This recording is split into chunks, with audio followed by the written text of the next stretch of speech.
Gotta show him I can still rap though. Now I'm in the game, I was on the bench. First I was renting, now I'm collecting rent. Run it up. First it with the Beamer, now I want the Benz. Spending all the bag like here I go again. Outside says the chirp, now the camera phone. Told you I'ma keep the channels on. Why you acting different when the camera's on? Why you acting different like your paper long? 8 day wake up and I thank God. Bad decision got you wishing you could say nah. My city gritty, you could get hit any day now. On my mama, I'ma move my family way out. With some 20s, 50s, hundreds, thousands, millions, billions, trillions, zillions. I'm talking Amazon money, talking so much money I could mess around and buy Amazon. I been winning, I'm like, why me? I heard these labels wanna buy me. I don't need you, boo, I style me. I roll G's and they grind me. Now I'm on my game, nothing is the same. Who am I to blame? Money made me change. Cardi in my ring when I'm switching lanes. Money in the carry on them Boeing planes. Money in the carry on them Boeing planes. Now I got $1 for all those rainy days. Ain't have a day off in like 80 days. I got hustles in like 80 ways. Kids if he won't take a lazy day. Wifey on me told me take a break. I keep going to the paper street. Then it's trips out to Montego Bay. If I take the job, bet I get it done. I said it before, I'm a 101. I just caught some ones, only wearing ones. Fornicate the funds, money made me calm. Diamonds on your neck, bet they on your neck. You want that watch, you better rock a tech. You want that chain, you better cop a vest. You want the check, but can you make it stretch?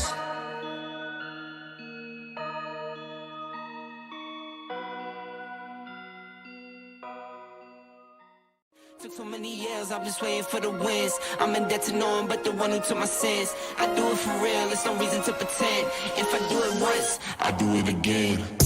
Add it up, bankroll, euro, peso, add it up. I'm just doing me, everything is on me. Oh, you matter what?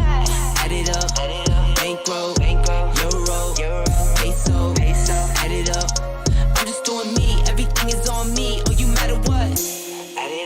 Told her if it's all me, everything is on me, gon' back it up. Matter what? Told you I'ma do me, why you hating on me? It's not adding up. I do roll like a Mack truck, country heart, I might cop a farm and go act up. Lot of scars, I was cold-hearted, now I'm backed up. Keep it real, I do this once a month, I don't rap much. The voice of Master Chief, Spartan 117. And you're tuned in to Next Podcast. Now, wake me when you need me.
Yo, what is going on, everybody? It is Thursday night. It is a little after 8. It is prime time, and it is time for the next podcast. Guys, we have an awesome show planned for you tonight, man. Some huge news that is just shaking the foundation of the gaming industry.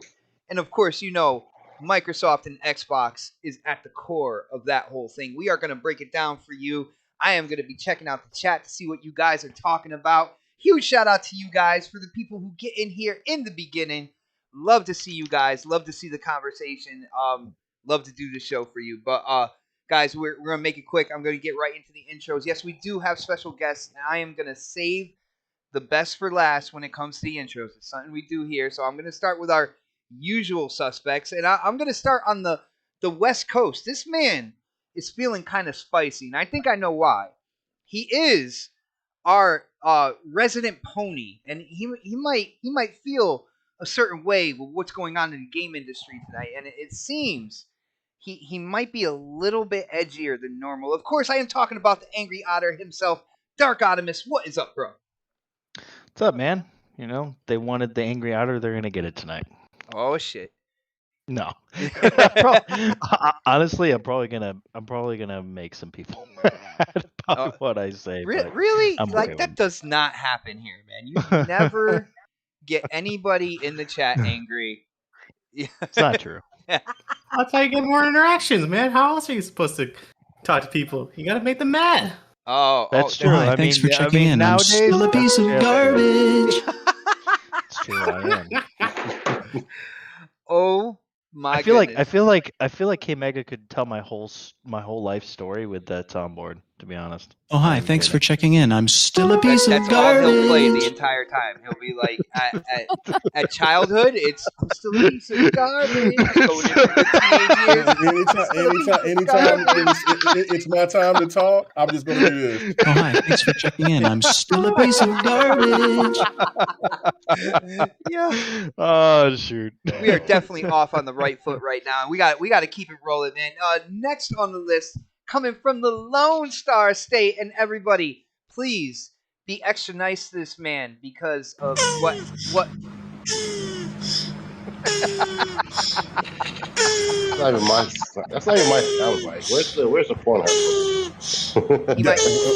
That's the start. That's the start of it. Of how you do your OnlyFans. That's the asthma attack. He might be a little down in the dumps with what happened with his team in the playoffs, but it is my brother Predator. What is going on, bro?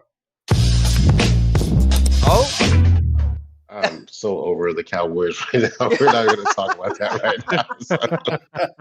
Oh man, I'm rooting for the Rams now. I got to get my boy Matt Stafford a chip. So I'm over. Nice. Hell yeah. Yeah, I'm over that. Anyway, yeah. Make it short and sweet so we can get on these topics. I know some people got to leave early and shit. So, and we got some extra guests. It's gonna take up some time today too. So let's go. All right. And next on the list, you heard the sound bar. The sound bar. He is coming live from the 405, and he's just trying to talk to the intelligent gamers out there, which is why I don't know why he speaks to some of the people he speaks with on Twitter. A shout out to Christopher Hart, by the way. Moment of silence because I terminated his social media on Twitter today. But other than that, it is K Mega. What is going on, bro? Surprise, motherfucker. What's happening, everybody? We're about to act a damn fool today. This is the start of a messy weekend. I can't wait. It's about to be messy galore, messy extraordinaire, messy appetite, messy exotic butters. It's messy all weekend long. So, man, I'm ready to. Yeah, it's gonna be a messy, gooey delight, man. I cannot wait. GRG. Woo! You just wait till who we got coming on GRG tomorrow night. It's gonna be messy. Woo! Wow. But anyway, let's go. A tease right in the beginning of the show. You gotta love it. And now, guys, we are getting into our special guest here. Yo, I gotta say, first off, shout out. Is he here? Is he here? He's here. Oh, the man is here, dude. I did not even know you were here. Fashionably late. We are coming back over to the East Coast real quick. He is the creator, dare I say, the inventor of hashtag Crispy Truth. My brother, Crispy Bomb. What is going on, bro? Usually we start at 8:15, so I'm not technically late, but that's cool. Dude, it's true, but I actually didn't go to work today because I had to watch my daughter. School was closed for no reason whatsoever. You saw the weather. The buses could have went to school today. Yeah, no, I definitely agree with that because by the time it was done, they would have been out of school and it would have been perfect anyway. So there's like a little period of time where it was like kind of slick, but that was like when I drove to the second store I had to go to. Yeah, it was like in the middle of the day. They would have been in school already. Like, what the hell, man? Yeah, but it's great to be here. I mean, I agree with K Mega. It's going to get a little messy. I mean, but let's just get into it. Let's get into these amazing special guests. Nice. Yeah, and nice little segue to the intros of the special guests. And I'm gonna start on the West Coast. This man loves to mess around with my panel on social media. You can see him going in and basically, tearing apart Dark Optimus on Twitter on a daily basis. But not only that, he does have his own YouTube channel as well, and it is always a blast to have him on here. Of course, I am talking about Cali Rex. What is going on, bro? Y'all killing me with this. Okay, that was perfect. Not gonna lie, but yeah, thanks for having me on, Bob. Of course, I'm the real Californian resident here, and no He's one not else here wrong. can compare. He's not wrong. Yeah, thanks for having me on, brother. Dude, what are you gonna do now? Now he's Dark Optimus is reversing the roles. He's like agreeing with you now on something that you're trying to trigger him with, man. You gotta get something new. Of course, because he has. It's called playing the long game. Okay, this is what we're doing now. Nah, you're just playing sucker right now. You can't compete with me. Oh shit! Ay, Dios mío. You're gonna be calling me sucker later.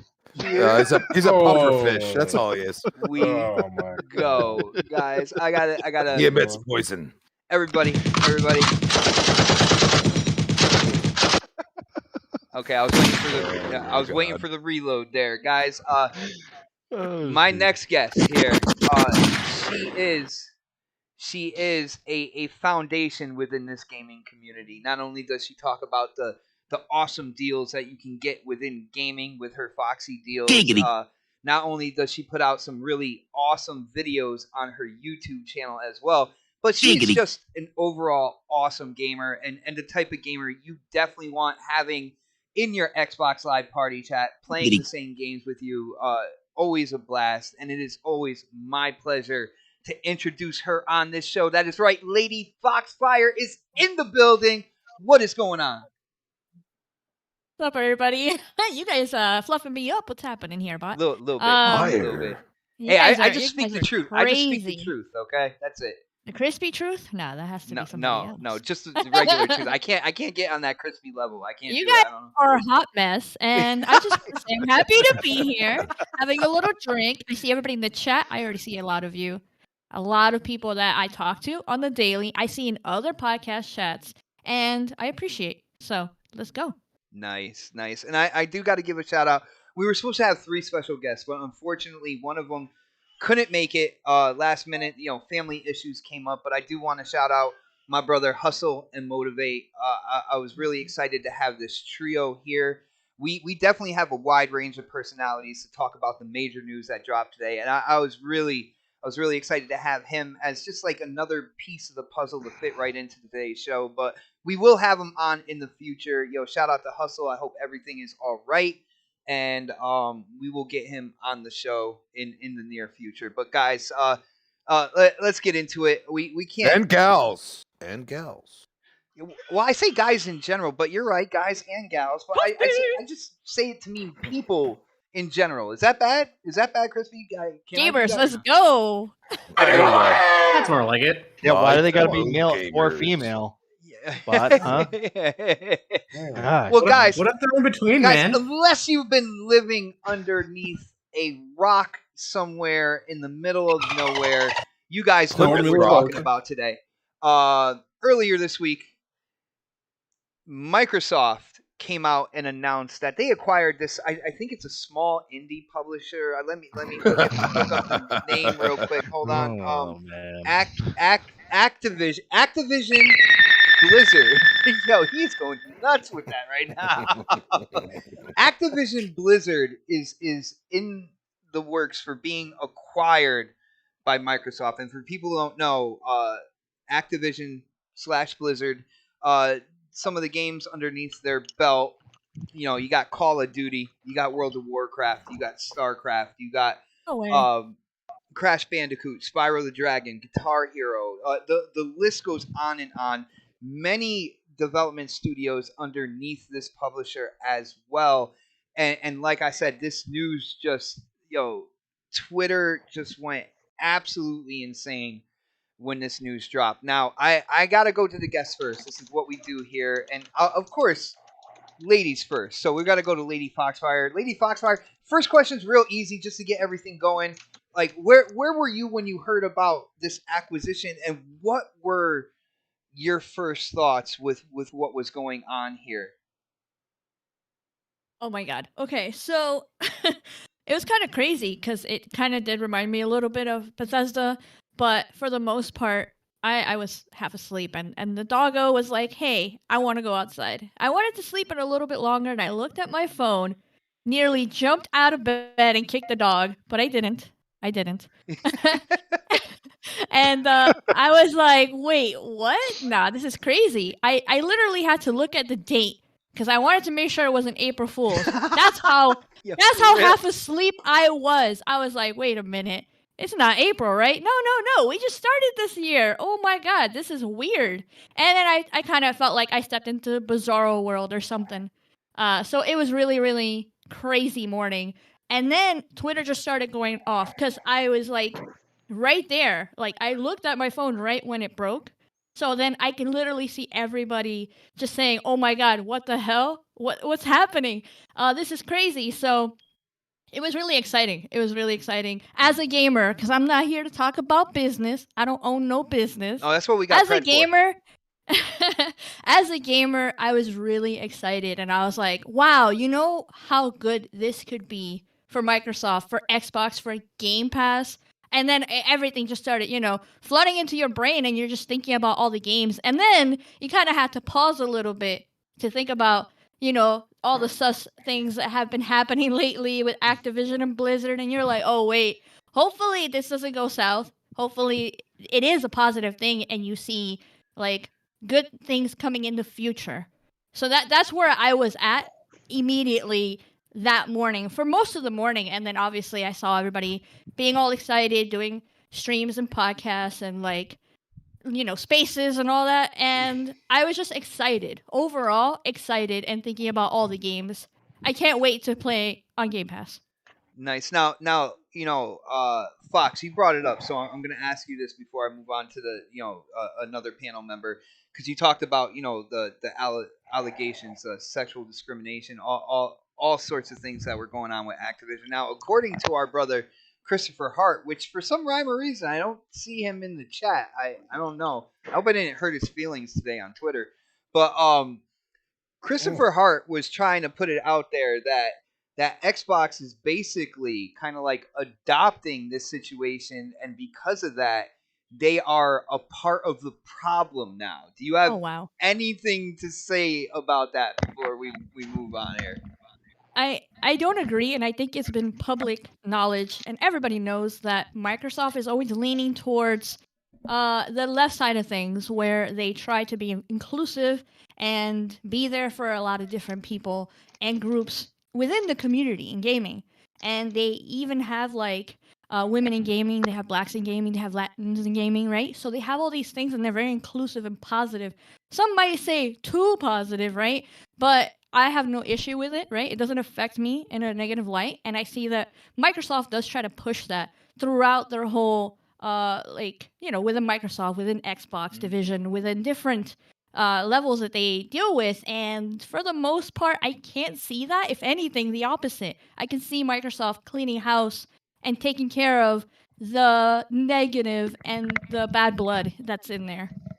I got you, I don't think I could have said it any better. I'm pretty sure the rest of the panel could not have said it any better than you just did, and it was absolutely hilarious that he tried putting it out there. But that's really weird that somebody would say that when really Microsoft doesn't even stand for any of that shit. I found out he's just supremely salty right now and really upset because this was before Phil Spencer came out and with a tweet about Call of Duty, and he literally thought like Call of Duty was not going to be on Sony's platform, and he was trying to claim all sorts of monopolies and this and that. He was just going in trying to make it a absolutely negative situation just because he was afraid games were coming off the PlayStation platform. So again, shout out to him. Unfortunately, I buried his social media, so I'm sorry.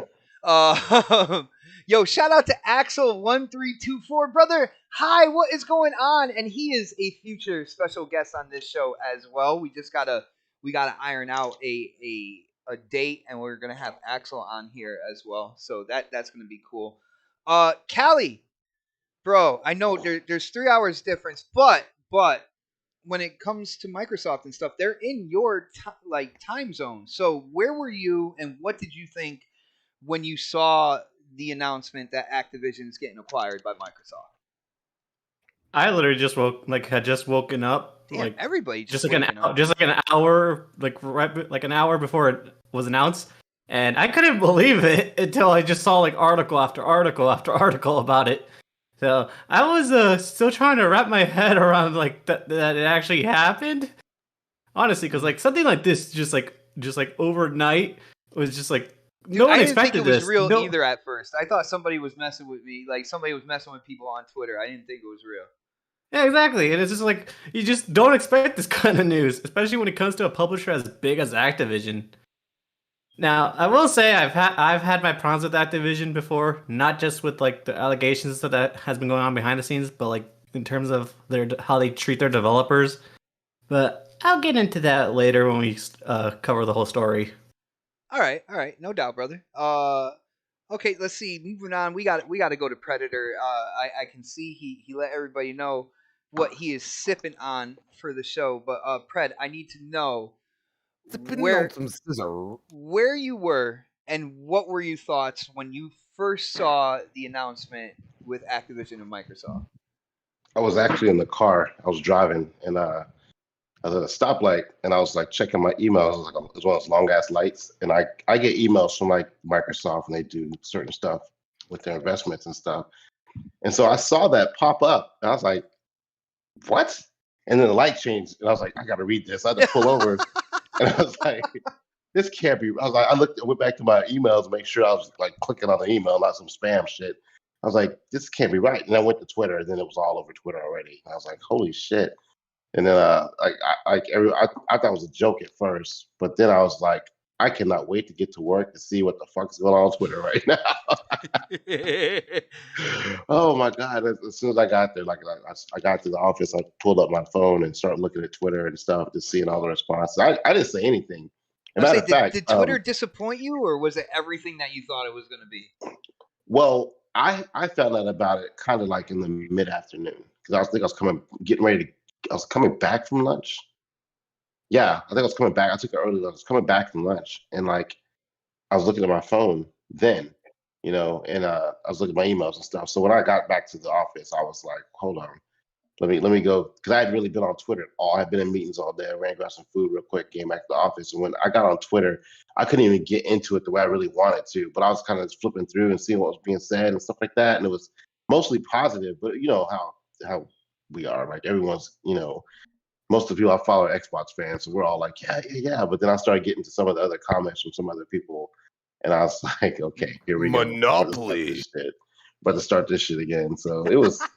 And to be honest with you, I'm still coming off the Dallas Cowboys loss. So I was already depressed. I'm still. So I was like, oh, this will make Twitter a lot more interesting now. I've been trying to stay off social media because all my fucking hater friends been talking shit to me all week. So oh no. But yeah, this was a good time to jump back on Twitter. So just happy. Nice. So let's go to Crispy. Same questions to you, man. Where were you, and what did you think? Happened to glance at my phone, and I tend to check Twitter and any emails that I have if I have a chance at work, and it was like 8-ish. I don't know. I saw the Xbox Wire tweet, and it was like 5 minutes ago, and I was like, wait, seriously? Didn't even look at how much they paid, anything else. I knew it was way more than ZeniMax, so I was like, oh damn. Oh yeah. And then I was like, I looked at it and I was like, well, I really don't care about Call of Duty, but so many people do. Is Sony shitting their pants right now? Or what? I mean, let's be serious. Like, that is one of the major, like, it would be like FIFA, it would be Madden, and it would be Call of Duty. Mhm. That's one of the major multiplayer games that they have on their console, Dude, because it's they the number generally one don't best-selling make game in the world when it comes to console. Yeah. and I was like, damn, like they're probably like on the phone now. You know what I mean? Like they're not messing around. And I'm like, this is interesting because, you know, you say console war. I don't know anymore, man. I'm sorry. I'm sorry. You know, you just, they got the money. I'm not sitting here saying that, like, you know, it's like David versus Goliath. I'm not sitting here and saying that. Like it's Goliath could, you know, stomp on David, or David could throw the rock and, you know, win the day. You know what I mean? But as of right now, if anybody says Microsoft ain't serious about what they're doing with Game Pass, you are absolutely in the toilet. Like your head is in the toilet, you're gargling that shit water, and you just don't understand that they ain't playing no games no more. Crispy. And they saw a little smidgen of, hey, you know what? We could actually do this. We could actually make this happen. And they as far as I have looked at, it is happening. It's just, you know, it has to go through its proper channels through the government. Take about But a year. you also have to realize that they have a contract with the Department of Defense. Okay? And it's going to happen. And we're going to get into a lot of other stuff, but as far as I'm concerned, it might, you know, be finalized next year, but it's already done, or they wouldn't have said nothing. And Yo, Crispy, I got to tell you, it got so crazy on social media that Sony extremists out there were actually screaming for Sony to put games on PlayStation Now day and day as at least a way to try to answer that. Their first party games day and day. You know, they were adamant about not doing day and date. That's how crazy it got out there on Twitter when this was announced. I will say this: there are going to be certain IPs that they leave. I think Call of Duty is going to be on PlayStation for at least a long time, as long as they purchase it. You know what I'm saying? Because it's just such a huge game, and that's what surprised me about what they, you know, how this transpired, because regardless of what's happened, like still the player base is absolutely ridiculous on all consoles, wherever you can play it. You know what I'm saying? And it's just, it's so huge that I'm like, how could they sell to Microsoft knowing how big this franchise is? So there's something else there. And the only thing we can look at as of now is that, you know, just the horrible culture that has transpired for the developers there. You know what I'm saying? Like that's really the only thing I can look at. And I'm like, you know, was this a bargain basement price? So imagine if they paid in full. Would it be like 120 billion? You know what I'm saying? Like, but there, you know, Microsoft's, you know, we're not that desperate. You know what I'm saying? Like Phil's like, nah, we're not that desperate. But then, you know, when I'm seeing, you know, stuff that, oh, they approach them now, you know, days later, and I'm like, well, damn. But at the end of the day, you got to look at it this way. As a gamer, you have to look at it this way. Would you rather Microsoft or Tencent? Yeah, we will. That's what you'd rather. We will definitely. I'd say Tencent, to be honest. Whoa. Seriously? Yeah, because at least they turned their entire. They turn all their IPs as much as possible into mobile games. That's what they would do. Kind of. They haven't done that completely. 50% of Tencent's revenue is from mobile games. Yeah, but they still own like console developers, like the developers behind Warframe. Like they haven't been turned into like mobile developers. There are still developers that they have that they're just not like. From what I heard from some of the developers they own, is that they have been really hands off. So Tencent doesn't really do anything. They just provide the funds and then scoop up the money. I got you. Yeah, I got you. But I mean, we are looking at a situation where, you know, Embracer, Tencent, there are companies out there scooping up developers hardcore. And again, A lot of people were talking about, damn, Microsoft going over there, and it wasn't even Microsoft. Activision was the ones that kind of said, hey, we're looking to Yeah, sell. they were the desperate ones. Yeah, shout out to Tim Dog, because I was talking to him. Mooch had a Crossfire a day early, and actually it started at like 6 p.m. and I was in there for a little bit, and Tim Dog said he was playing games with Phil Spencer in December, and it was like a Thursday night or whatever, and he was like, well, Phil was like, oh, I got a meeting I gotta go to. And Tim Dog, he painted a better context for that. He was like, in December, over there at Xbox, it's pretty much a barren wasteland. Nobody's working there and stuff like that. But he basically stated that they were all working throughout December, and he was wondering what was going on with that whole situation. Now, come to find out, we know exactly what was going on. They were in negotiations and getting everything ready to start this whole thing, this acquiring of Activision. But Mr. Angry Otter, Optimus, over there eating his gummy Skittles. I didn't know that you had a sponsor. And you had those are banging. Love those things. You had to put the names out there in the chat or whatnot. But I'm proud of you, man. You making moves. That's nice. Dude, where were you, and what were your initial thoughts with the whole Activision news? Man, fuck Xbox, dude. What? Damn, all hardcore. We'll be right back, ladies and gentlemen. Game Pass. Then we're talking, right? They pissed in a cereal. No, honestly, the morning of when I was already at work. I was already working. I'm doing things for film and stuff, and just kind of Pornhub got you. Yeah, Brett's OnlyFans. Did Dark get promoted to director? I got demoted to director. I was producer, and then I got demoted. How could you, Fred? How could you? But I was sitting there, and I saw something on Twitter from Bloody Knuckles. Actually, he put in one of the DMs that we have. Oh, I wouldn't believe anything that guy put in DMs. I know. I was like, I don't know if I believe he's what he put in there. That's why. Because it was like it was from a website that I had no idea who they were. I was like, I have no idea what this website is. I have no clue who this is.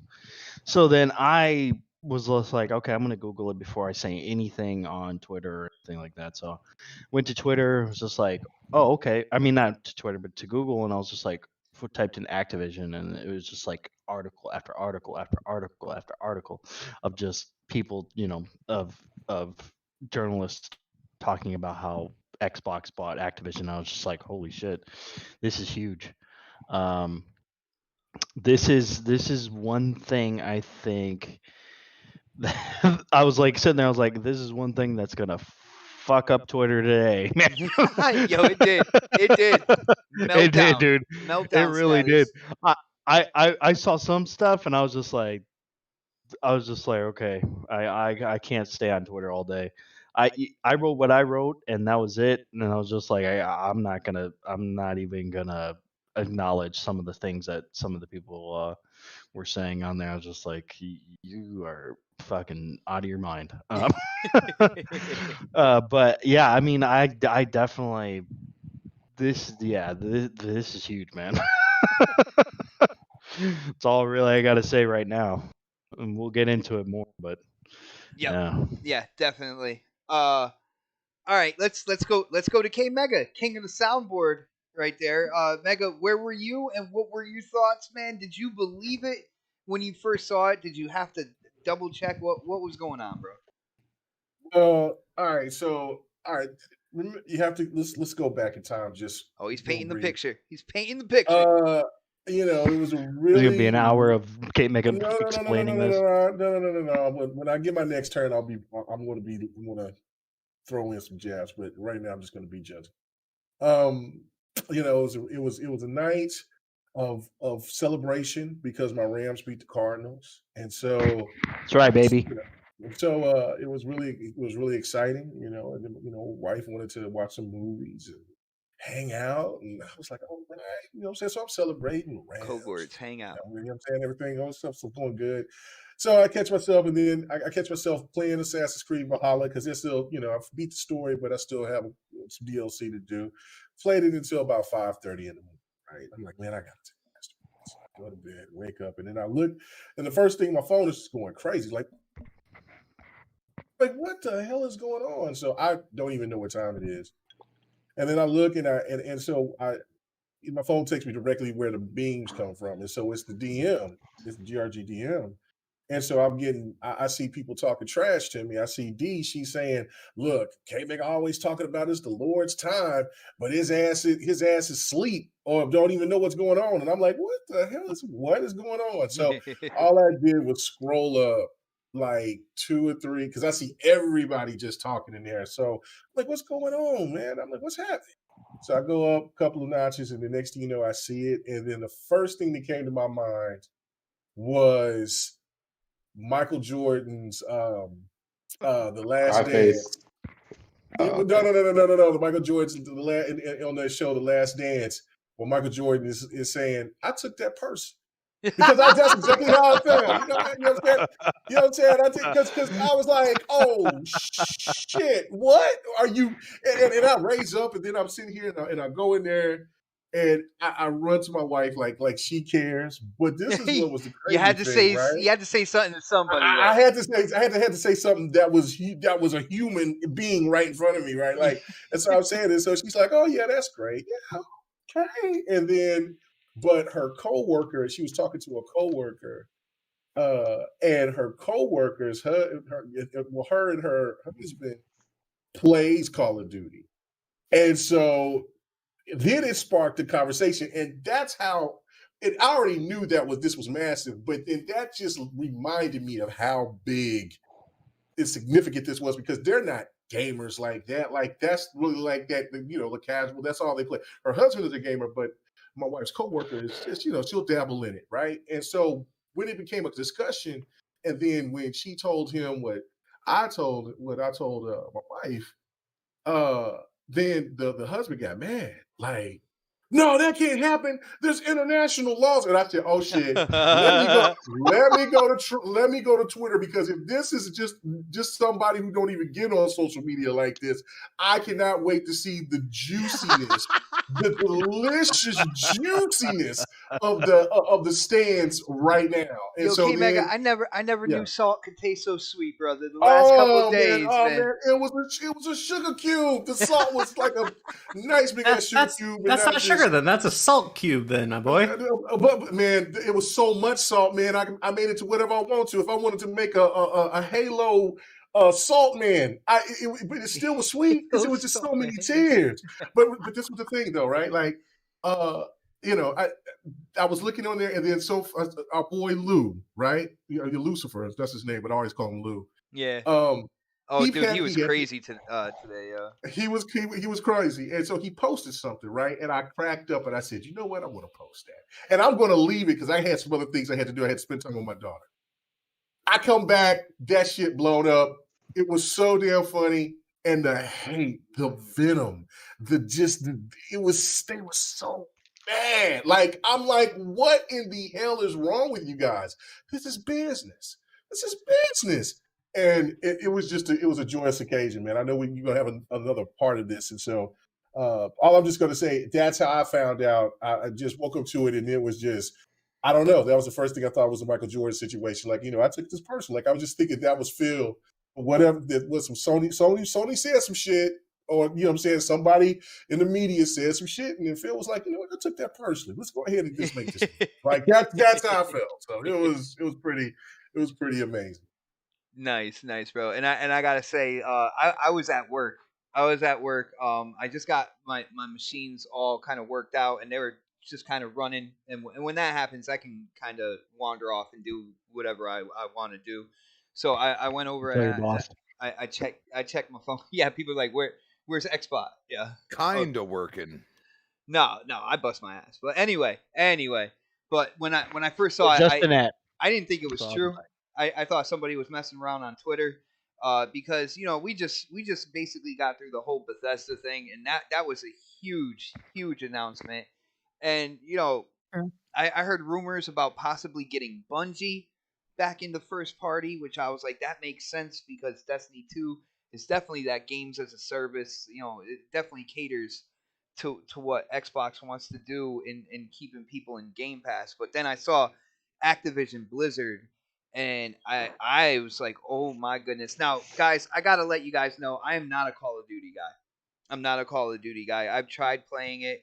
I've tried playing it with ex-girlfriends or whatnot that did play the game, and I just really could never get into it. But that doesn't mean I can't see the potential with that franchise and the other franchises under Activision's belt, in terms of what that could mean for Xbox and Game Pass and stuff. So just because it's not my thing doesn't mean I'm gonna wear blinders on it and not see the entire scope of what's going on. Now, we do have to get into what kind of like the reaction and what people started saying. But before that, I do have a couple super chats, and I got a shout out to my brother RG Viper X, who is a member of this channel. Shout out to you guys. If you want to become a member, all you have to do is hit that button right below the stream.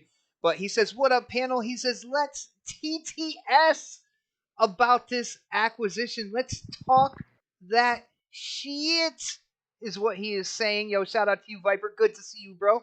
Not only that, but RG Viper also did hit up the super chat. Definitely appreciate all the support. Thank you for the super chat. He says, Christopher Hart said he would buy an Xbox on WBG's podcast. He is done being a pony. Now, when did he say that? Because unfortunately, I had to bury his Twitter account today. It got so bad that King Thrash tried to come in and help defend him, and King Thrash backed away from the conversation. Okay? It's pretty bad when King Thrash backs Yeah, away. when he was like, "Yo, all right, I'm gonna let you guys, I'm gonna let you guys go at it." He's quick to say some stupid shit right off the bat. And he already knew. He knew our brother Chris was already bodied. He needs some milk. Yo, for real, for real. But shout out, quick moment of silence for our brother Christopher Hart and his social media account. Diabetes. It wasn't good. God damn. But, shout out to Iceman hitting up that super chat. What is up, Iceman? Guys, I was playing Attrition with Iceman Game Down Sites and Cyber Gunter yesterday. Actually, I had a blast. For people who don't know, that is Halo Infinite right there. He says, Xbox has no games and Locke is dead, K-Mega. Let's go. Oh, no. Damn, he's wrong about everything. And Dark Optimus, you're alive? He said, I'm going back to Dreamcast. Well, that boy better get on with that with them stands over there, because they've been wrong about everything, man. So you need to get away. Locke is alive, doing well, about to have. I don't know about doing well. He got put in a situation. He's out there somewhere. He's struggling to live right now, bro. He got that ass whooped, but he's still alive. That's all that matters. You know what I'm saying? He's got bronchitis or something. You know what I'm saying? Listen, but it's all right. He's still alive. He got that Omicron. Yeah, he got that Hyperion Omicron. Shit. Anyway. Well, guys, I know Phil Spencer tweeted out, and we're going to talk about that, but I want to get into the response before time, because before Phil came out talking about Call of Duty being on PlayStation, there were a lot of Sony extremists, Sony diehards, dare I say ponies or whatnot, that were claiming a monopoly, that this was not going to go through. This is absolutely a monopoly. This is not good for gaming. They were just going in hard on the negative. I feel like that they were just really nervous that the one game overreaction. When people out there were talking about Halo, they were like, "Well, that's all right. We play Call of Duty over here." Now all of a sudden, Xbox is about to own Call of Duty. Like, where are they going to go from there now? You know what I'm saying? I want to go to Predator on this one first, because I know Pred, he dips his hands in the finances and all that good stuff. So maybe you might have a little more insight into the whole monopoly thing. So What do you think about the negative reaction? People were claiming that, antitrust laws, the whole monopoly situation, this will never pass. Is that indeed true? Or is it like I think that the industry is so big and broad and there's so many companies out there that do own development studios that it really kind of they might have the most studios, but it's not necessarily a monopoly. But what are your thoughts, man? You got any insight on this, brother? Yeah, I didn't really look too deep into the whole monopoly thing, just for the simple fact of what you said. There's so many other studios out there still, and even with Microsoft acquiring Activision Blizzard, they're still only third. So I mean, it's just one of those points that people are trying to make to cancel the deal. Oh, Pred, real quick, I don't. I'm sorry to interrupt you, but we have breaking news from the super chat in the chat, guys. Game Down Sites hitting up that super chat with breaking news. Sony has acquired Spartan Lock. Unbelievable. I mean, he is blue, so no, he's gray, but you know what? Well, he's got a blue, visor. You know how Sony operates. They got they got a quota on black folks, so they got Morales, and so they ain't gonna have too many. Oh my God. If y'all read those, they're only allowed 3 a generation. Well, they didn't have any for about 2 generations, and so then they kind of bundled them up, trying to say, "Oh yeah, we about inclusion," and then next thing you know, Locke ain't gonna be over there. No, you know what I'm saying? We good. Oh, sure. Wow. That is probably the most iconic response I have ever heard from a super chat in my life, man. Thank you, Game Down Sites, and thank you, K Mega, for making history on this show. But we got Predator, man. Okay, I'm sorry. Like I said, I didn't mean to interrupt, man. But please let us know the financial status when it comes to antitrust stuff like that.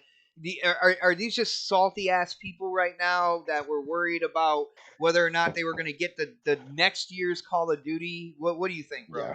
Yeah, that's basically it. I mean, look at it this way: of all the acquisitions you've ever seen, ever in the video game industry, have any of them ever been blocked? No. So it's not going to happen now. Yeah, and there's so many other avenues to purchase studios. There's other companies that can purchase other studios. Like Sony could have done this if they wanted to spend that kind of money, or Google or Tencent. Sony would have to take out a loan. I know, you know that. that. Tencent. Okay, here you go. I mean, even though Tencent's not an American company, but Tencent's been buying up shit like crazy. No one's ever stopped them. Dude, that's actually what I bodied Christopher Hart with, because he was going in on the whole Microsoft and acquiring and gatekeeping. I'm like, well, where were you when Embracer was picking up all these studios, and where were you when Tencent was picking up all these studios? The difference is with Embracer is that they have only been buying just AA independent devs. They don't go after AAA. They've only been after the AA, and they've made it clear that's their goal.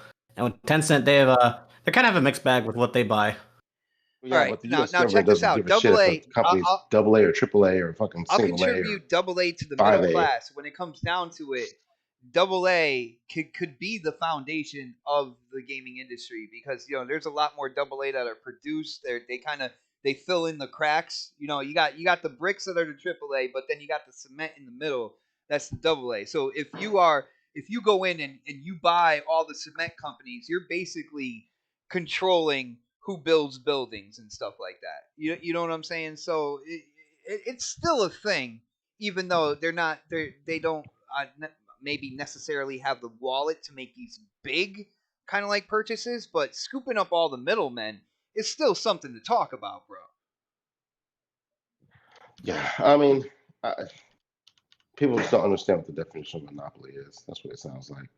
To be honest, at this point, we could talk about it, because it's pretty much 90% true that if this was PlayStation, this was Sony, everybody would have been celebrating. Talking about exclusives here and exclusive there, and oh my God, look what we got, and you're not going to have Call this. Of Duty. I mean, they did the same thing when Spider-Man. When Insomniac was bought, they did the same thing. And you know what I said? Well, I can play it when pick it up for my PlayStation. Like I can still do that. It doesn't hurt me. Yo, Well, we know Spider-Man's going to be on PC real quick, looking real spiffy.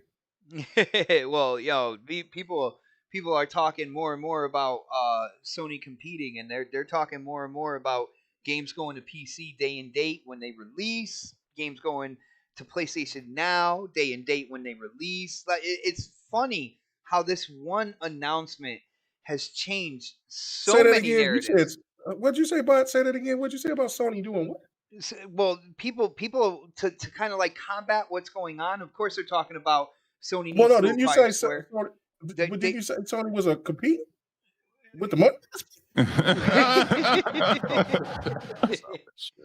Well, hey, I'm just kind of quoting what people are saying out there. That's how crazy it's gotten. Like they're almost like trying to tell Sony that they need to drop their first party games day and date in the PlayStation Now to kind of compete with what's going on with Xbox. But I thought that was bad when Game Pass did it. I thought that was bad.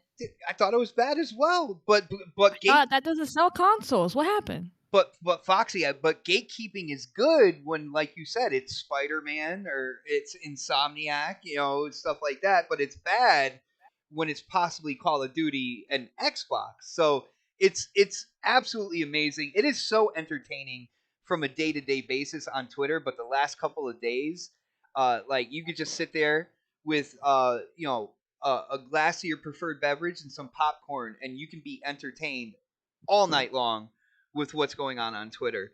Nah, it's pretty bad. It's like deja vu all over again with Bethesda. It happened, and they just got over it last year on Christmas, and now here we are again. And you know what? They're just going to keep repeating the same thing. But you really got to focus on the positive, which is, okay, they're going to clean their the whole Activision out of all the bullshit and negative shit they've been doing, and then we're going to get some games on Game Pass.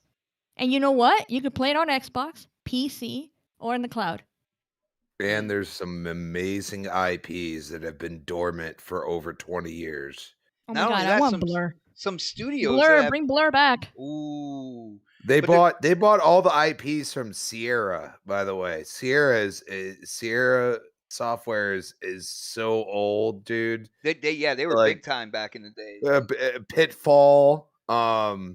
You also have one of my favorites, Tenchu. I don't believe it was Sierra, but it was somebody else that made Tenchu. They bought that IP.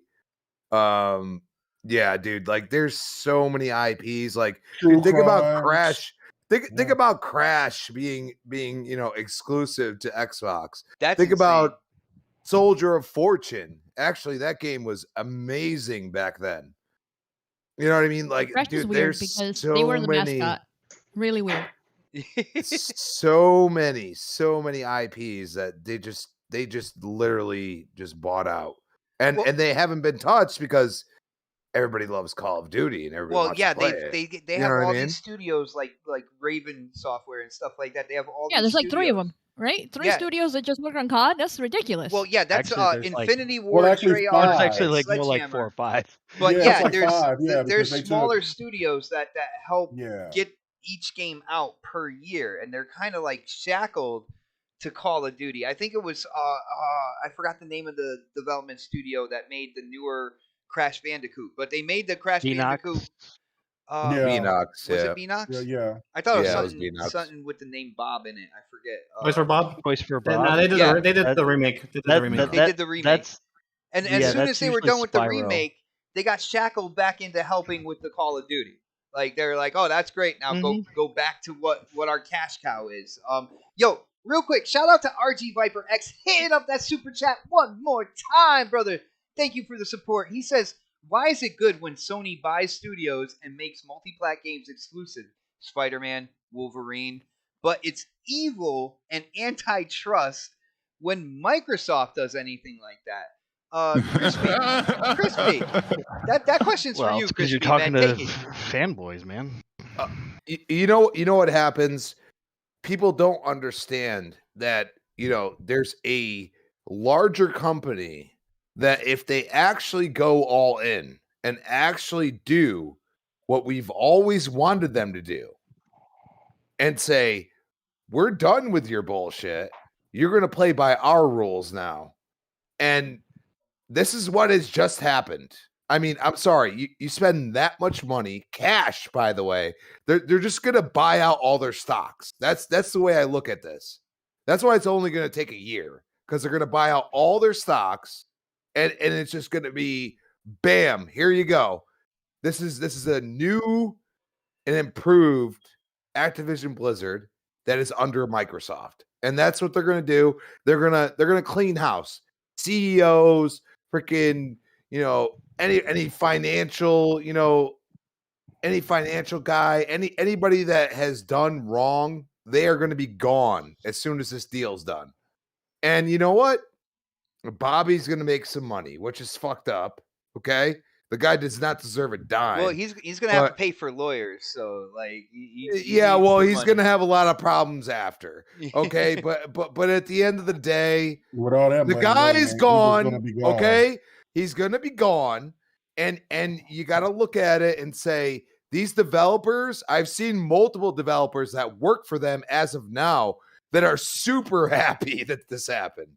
Okay, like ecstatic, and I'm like, man, that's one of those things. Like, sometimes you get bought out and you think, well, actually, my job is even better than it was before, and I just got to ride this horribleness that's could happen. Or you're gonna look at it this way: they got to play by the rules because they want their money at the end of the day. So Microsoft going to be like, you can't say that, you can't do that. You got to consult us on everything, because if they want their money, or there'll be more lawyers involved, and we're talking about Microsoft lawyers. You know what I'm saying? You got to remember, Microsoft backed Epic. You got to remember that. Like, a lot of people don't realize that Microsoft has done some things that are a little unorthodox for a trillion-dollar company, multi-trillion-dollar company now. They have done things that's why Phil Spencer is the head of Xbox Gaming. He is now the CEO of Microsoft Gaming. Anybody see that? Yeah, okay. No, I saw that, because he was kind of flexing when it came to, when it comes down to it, and this deal is finalized. Like, they're gonna have to answer to him. In other words, don't worry about this whole Bobby thing. Everybody is gonna have to answer to a gosh darn gamer.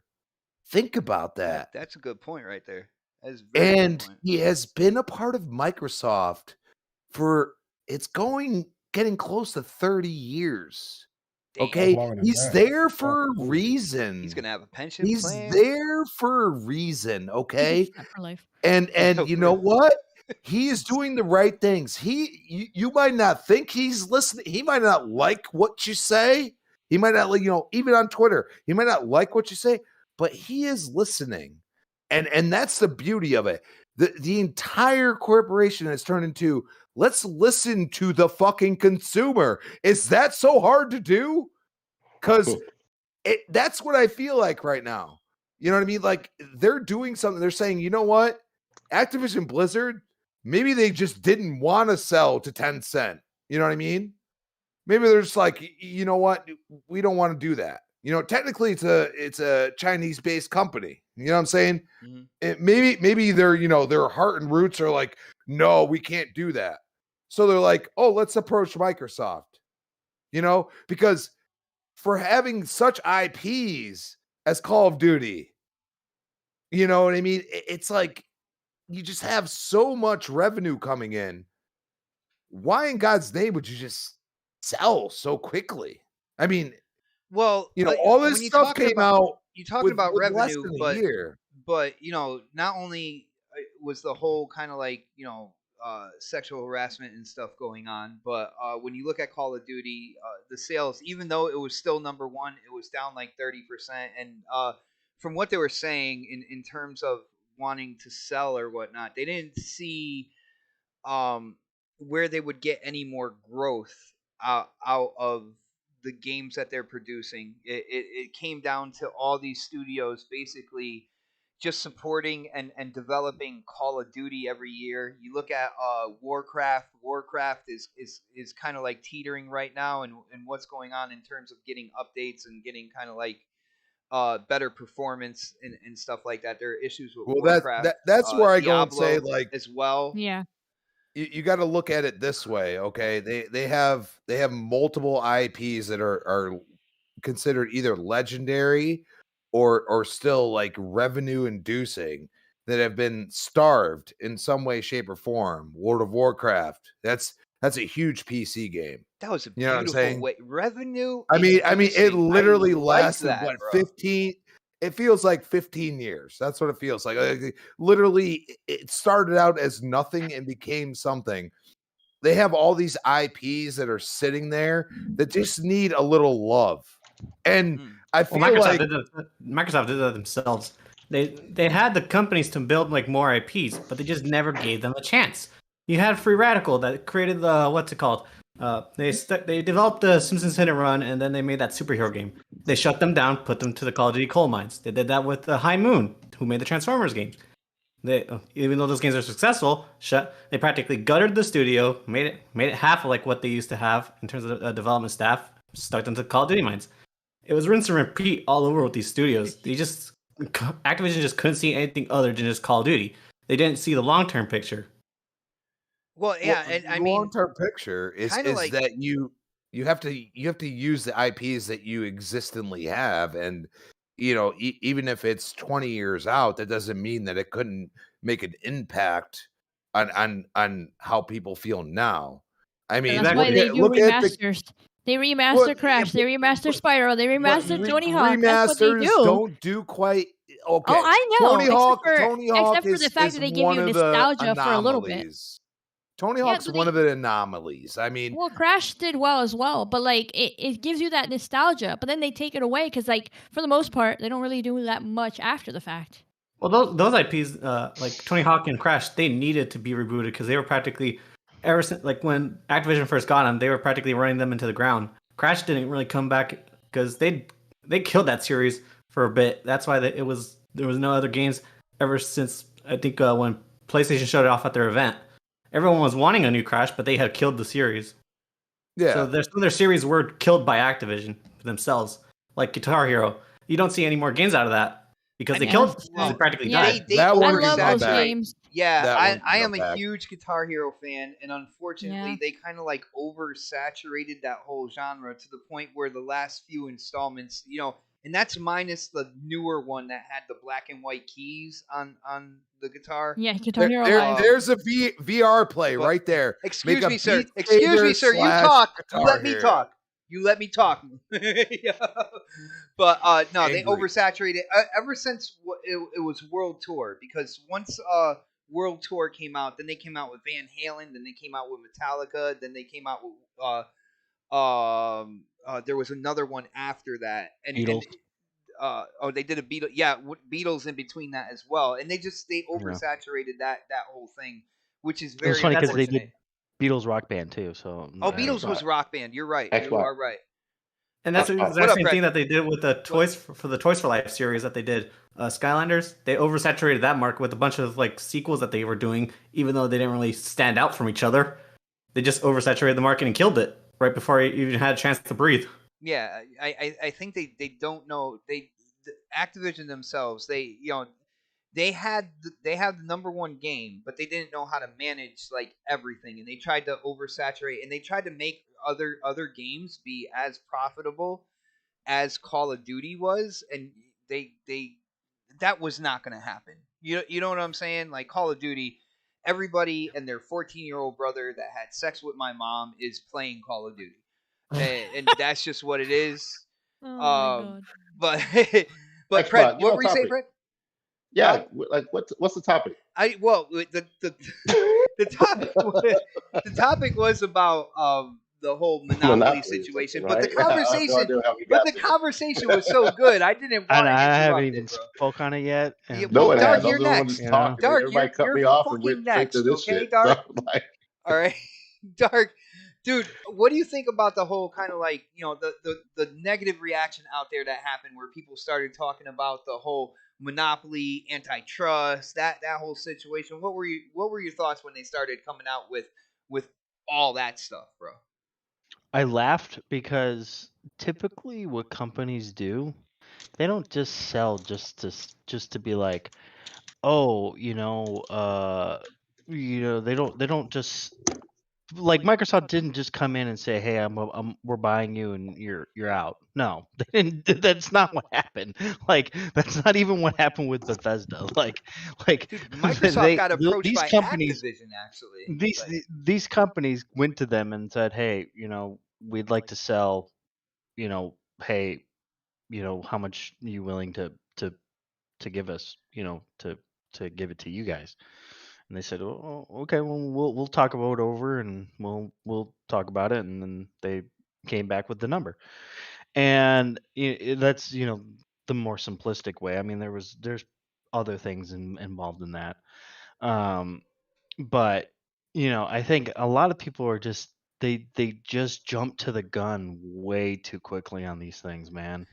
They get into their feels about this stuff. They think it's the end of the world and that this is the worst thing to ever happen to them in their entire life, and that's not even the case. Like this is not even this is gaming, guys. Like this is just video games. It's not serious. Like we love this stuff because it's a hobby and it's fun, but to sit here and say, oh, it's a monopoly, it's more like it's not a monopoly. Okay, first off, it could. I mean, I'm seeing some signs of it going to an oligopoly, which if you Oh, don't know you what that watched is, Don't Know It's Alex as well, didn't you? no, actually I haven't watched this video yet. But there's um a moment what an oligopoly is basically it's several companies who take over Well, a companies. few big companies that A take few good over companies all take the over small ones within all an the industry. other small ones, and that could happen, but I doubt it. I mean, that's the I, news in this country. All news in this yeah, country is owned by 5 corporations, and that's it. right. So I mean, it could happen, but I don't think it's gonna happen. To be honest, I don't think. I mean, I know Xbox isn't probably done with buying studios, but I also don't think that they're really actively going out and trying to find these studios. I think they're really kind of at that point of like, we're just gonna wait and see what these studios want to do, and if they come to us, we'll negotiate with them about it. Um, I don't think because at this point, what do they have, like 30 something studios? So 32. like 32. So I mean, that's a lot already. That's Well, and I think they need a lot to sustain Game Pass, though. If they they are going to they be de- they self-sustaining, definitely need it, and I think that's enough to sustain Game Pass for quite a Oh while. no. Um, he said buy more. He said, "Come on, Bungie, come home, Bungie."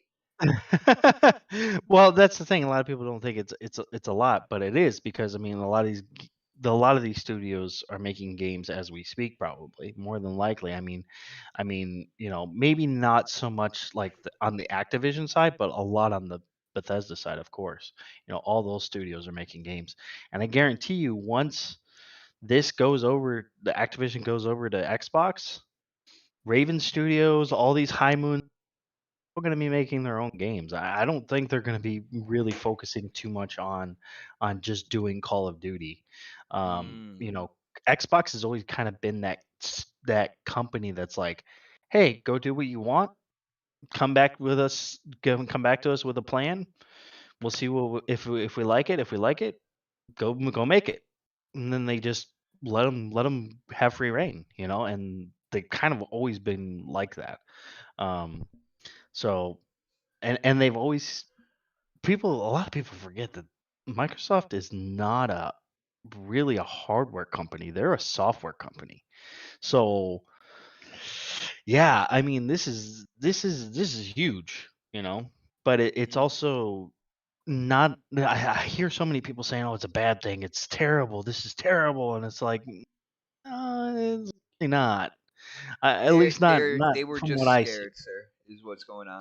I understand. I get being scared of Call of Duty not being on PlayStation, but honestly, like even if it's not on PlayStation, is it really going to harm you, or is it really going to deter you from playing on PlayStation when you got games like What You Like, which sir, people hold tout? on. I hear your question. I'm going to answer that for you Yeah. because you don't sell as many consoles as they did with the PS4 without grabbing the casual gaming market.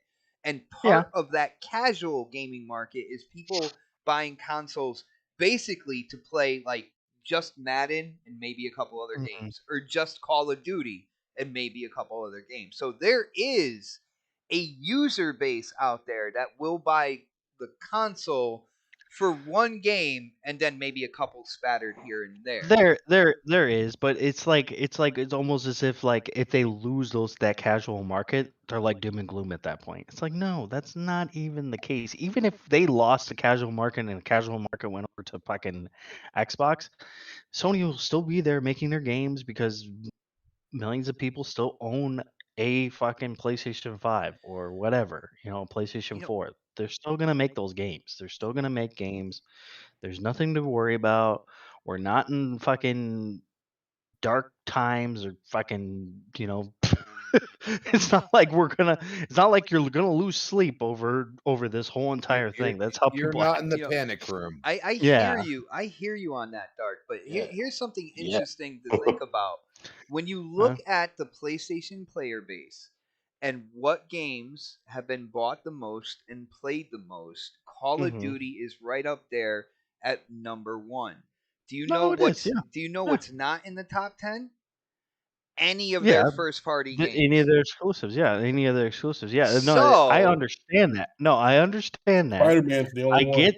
I get that. So that's a but big thing for I'm them. not saying, but I'm not saying. I'm just saying that it's not dim if Call of Duty somehow doesn't go on PlayStation, it's the end of the fucking world. That's all I'm saying. It's not I got the you. end of the world. Real quick, does anybody else want to get in on the whole kind of like Monopoly thing? Because I do want to get into the exclusives, like because I know Phil Spencer did talk about he did a tweet where he talked to Sony and stuff like that. I really want to get into that. I think that's where this conversation with me and Dark are going. So before it gets there, does anybody else want to chime in on the whole kind of like negative reaction in terms of antitrust monopoly? I really like what Pred said. I think for me, myself, I think he summed it up perfectly. But does anybody else on the panel want to chime in on that? I'm good. I'm going to take that as a no. So we're going to go right into basically Call of Duty and other titles in terms of being an exclusive. And I'm going over here to our DM because I want to read exactly what Phil Spencer said on Twitter. Now, Phil Spencer 5 hours ago tweeted out in terms of Call of Duty. He says, "Had good calls this week with the leaders at Sony. I confirmed our intent to honor all existing agreements upon acquisition of Activision Blizzard and our desire to keep Call of Duty on PlayStation.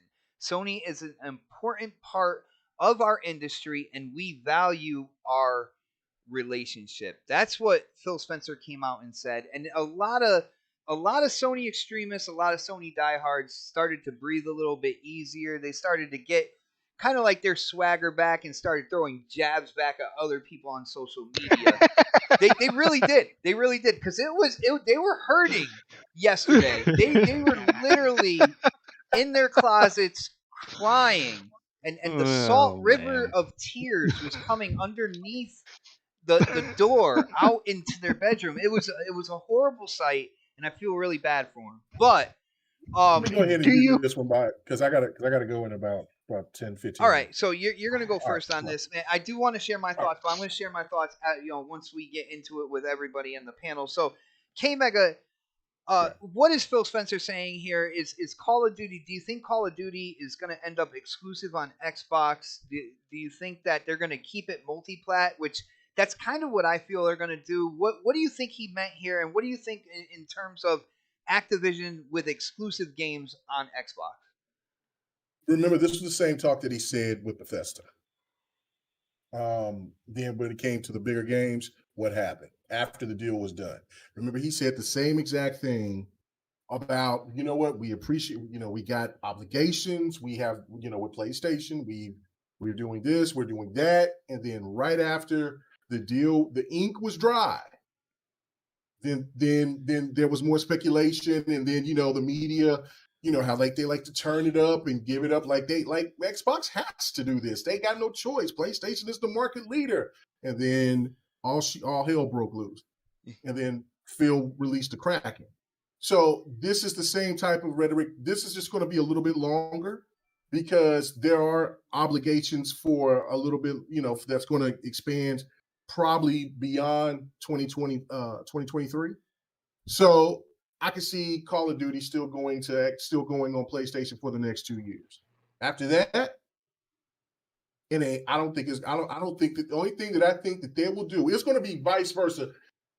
Warzone could be like exclusively on Xbox, or Call of Duty itself will be exclusive with Warzone being allowed to be played on PlayStation. PlayStation is going to have to pay. They're going to have to pay to play on this one. You know what I'm saying? That's why I keep thinking of that Michael Jordan, that meme, like, you know what I'm saying? I take it personally. If people don't remember, like there was some things that went on, and matter of fact, Jeff Grubb brought it up too as well, where Sony was trying to do the death blow to Xbox this generation because of last generation. They were in such a slump. They were trying to give Xbox the finishing blow. PlayStation was bragging that they had $700 million and they were going to invest it into their games. If you don't remember seeing that, I remember that. And then and then all of a sudden they started doing all that cute shit with the time exclusives. See, the one thing that people keep forgetting, and I tried to tell people this years ago, is like, look, Xbox is going to be all right. You know what I'm saying? Just give Phil his time. You know what I'm saying? This ain't going to let this rhetoric is not going to last all this time, right? Like things is going to start changing. But when they found out about this whole situation with PlayStation over here trying to do, they're trying to send a death blow, we friends, we buddies, we pals, but yeah, we're going to try to finish your ass off, make sure that you're not even a threat anymore. That's when Xbox really got serious about this. And then I'm pretty sure, once the checkbook got open and then everything was settled, this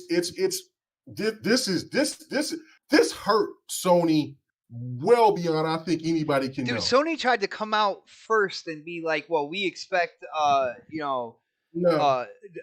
Call of Duty to remain on PlayStation and stuff like that. They came out and tried to look like they were the ones, to come hard. Yeah, like going hard real quick, and that's just to me that's a sign of desperation right there. That this news they tried to flex like that. They tried to flex, and then they had to be reminded, like, look, man, we gonna honor our deeds, but man, shit, all we really can do is we can pay whatever those whatever that you and Activision had, we can pay that shit off. Here, take this money, and then we're done with you. But because Xbox is not Xbox is not that type of company to be what Sony would have been. Like Foxfire said earlier, like if Sony had a hold of this Activision, we all know what would have happened.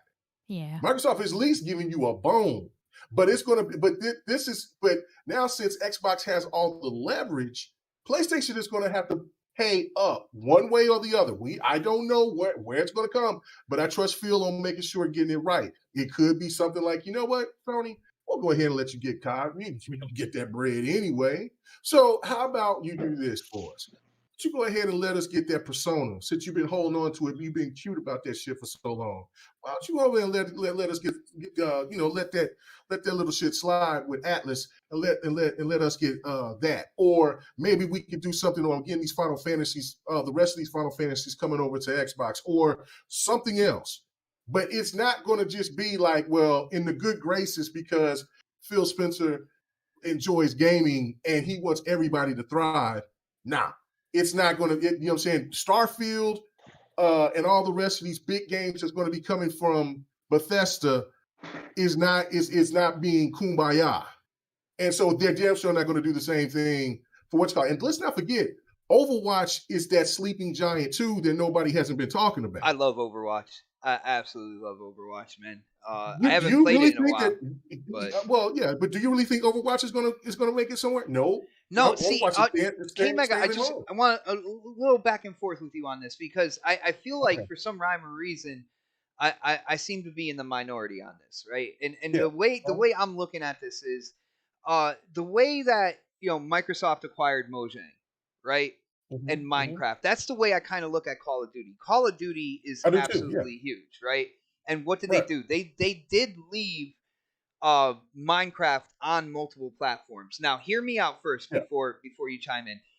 I look at this like all the other IPs under Activision, including Warcraft, stuff like that, definitely are they're all Crash Bandicoot Xbox exclusive. I feel like when it does come to Call of Duty, I feel like there is a chance here that they are going to leave it multi-plat, but of course it's going to go day and day into Game Pass, and the Call of Duty user base, they go to the places where they get the most stuff. And if they put it in Game Pass, and kind of like what they're doing with Halo Infinite, where they're giving out skins and stuff like that to people who are playing the game through Game Pass, they start doing that with Call of Duty.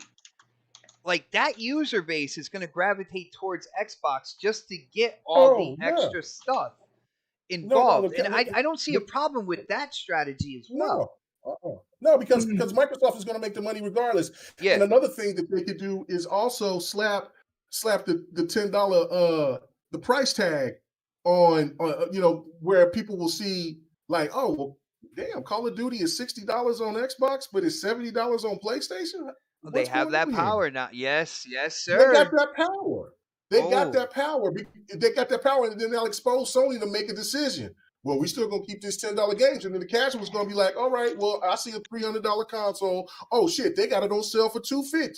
I got this. I got this. Oh shit, they got Game Pass for $1, and they got COD on there $1 for $1.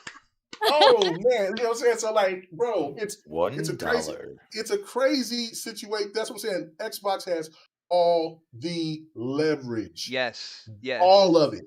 Fortnite can't save this. Nothing. Spider-Man can't stop this. Nothing. Insomniac, Naughty Dog, nothing can stop what this is, because Sony doesn't have that multiplayer folks. Remember when Mooch and them used to talk about when we was on BGST, and then they used to say, man, you know what I'm saying? See, Microsoft, when they gave up the marketing rights, and then they were saying like, man, all we do, Microsoft, man, why they had to be soft on this situation, man?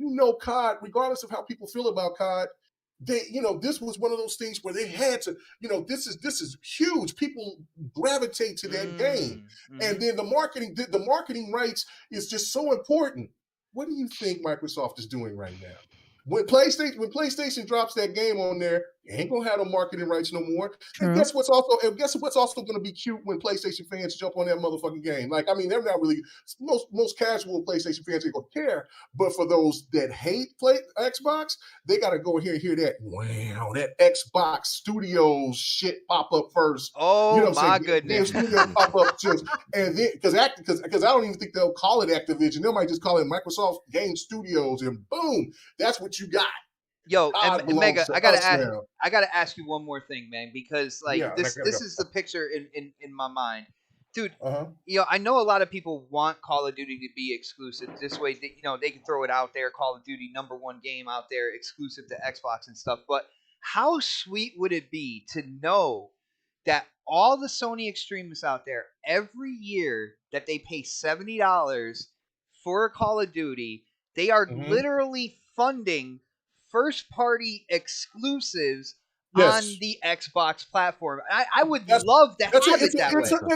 It's a win-win. That's what I'm trying to say. It's so messy. That's what I'm saying. Like, I really want to get really messy, but I got to go. But that's the whole point. Like, I'm trying to say, like, I see people, Xbox dudes, no, I want them to do it. Yeah, a part of me do, after all the years of hearing all this venom, I do kind of look Xbox to keep COD, but then I look at it from the perspective of just business. Nah, make them pay for it, and Yeah, then make for them real. and make them fools keep talking about that narrative that extra $10 don't matter.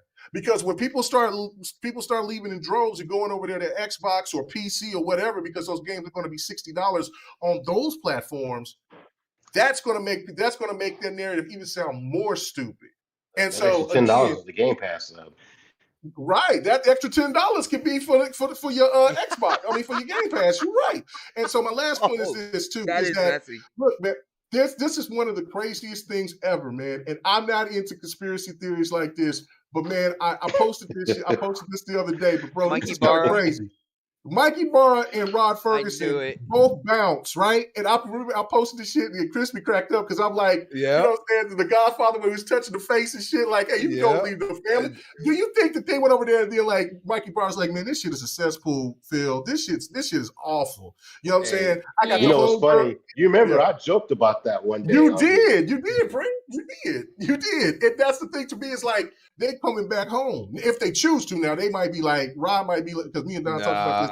I think both of them held out because they knew what was going to happen. Because they knew what was going on. Because Mikey Barr, man, Mikey Barr is still tight, but feel like, man, this shit is a cesspool. It's garbage. Man, we need to clean this shit out, man. You know what I'm saying? I mean, y'all got to do something. Because that is one.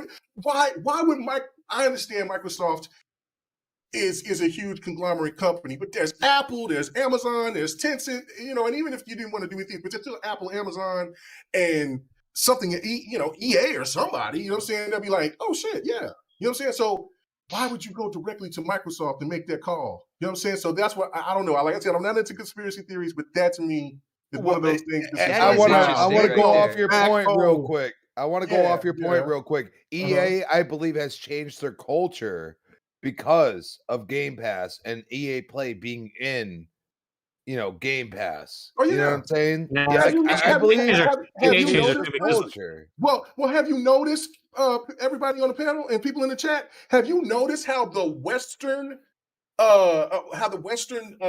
markets and publishers are all kind of siding now with Microsoft? When you got Ubisoft, you got EA now that's over here just all about what Microsoft is doing, and then you got Sony over here like, yo, hold on, wait a minute. You know what I'm saying? Have you not noticed that? Like that Ubisoft thing, we've been hearing about that for a minute, but like that's all of their games. They're just sitting in a glass house, Mega. Like, okay, I'm done. There's other people that want to talk and shit. So, I appreciate it, man. Hey, get the fuck out of here, K-Mega. I'm out, man. Yo, later, come and check out GR. Love you, come bro. and check out GRG tomorrow night, 8 p.m. Central. Dirt's gonna be on. Lady Infamous gonna be on. Noof Nukel's gonna be on. Oh wow, that is a squad right there, bro. We're gonna crash that one. Yeah, come on and crash, Definitely not man. going to turn. That's gonna be a 4-hour show, people. 4 hours. No. I only got one topic. But we're gonna make the best of it. We basically only have one topic 5 hours tonight, but yeah. All right, guys. All right, Callie. You know what I'm saying, lady. What's going on? I'll talk y'all later. Hopefully, we'll get y'all on to the podcast at some point if y'all want to. Definitely. You never know. Y'all Of course, act man. better. Y'all act a little bit better. GRG is a place to get messy. So stop. What's this? What is the next podcast? Anyway, I'm out. Yeah. Yo, shout out to RG Viper hitting up that super chat again, not once but twice, and he went orange, people. Yes, thank you so much for the support. He says, first one, he's like, ponies are on suicide watch. Phil Spencer talked them down from the ledge. Oh my goodness. Yes, when he tweeted that out, you just heard that sigh of relief go throughout the Twitterverse. I know I heard it, man, and I guess you heard it as well. And he says, this is going to be like ZeniMax. Legacy titles and contractual obligations will be fulfilled and still be on other platforms. Going further, all Activision Blizzard games will be exclusive where Game Pass exists, and in all caps, he put SALT.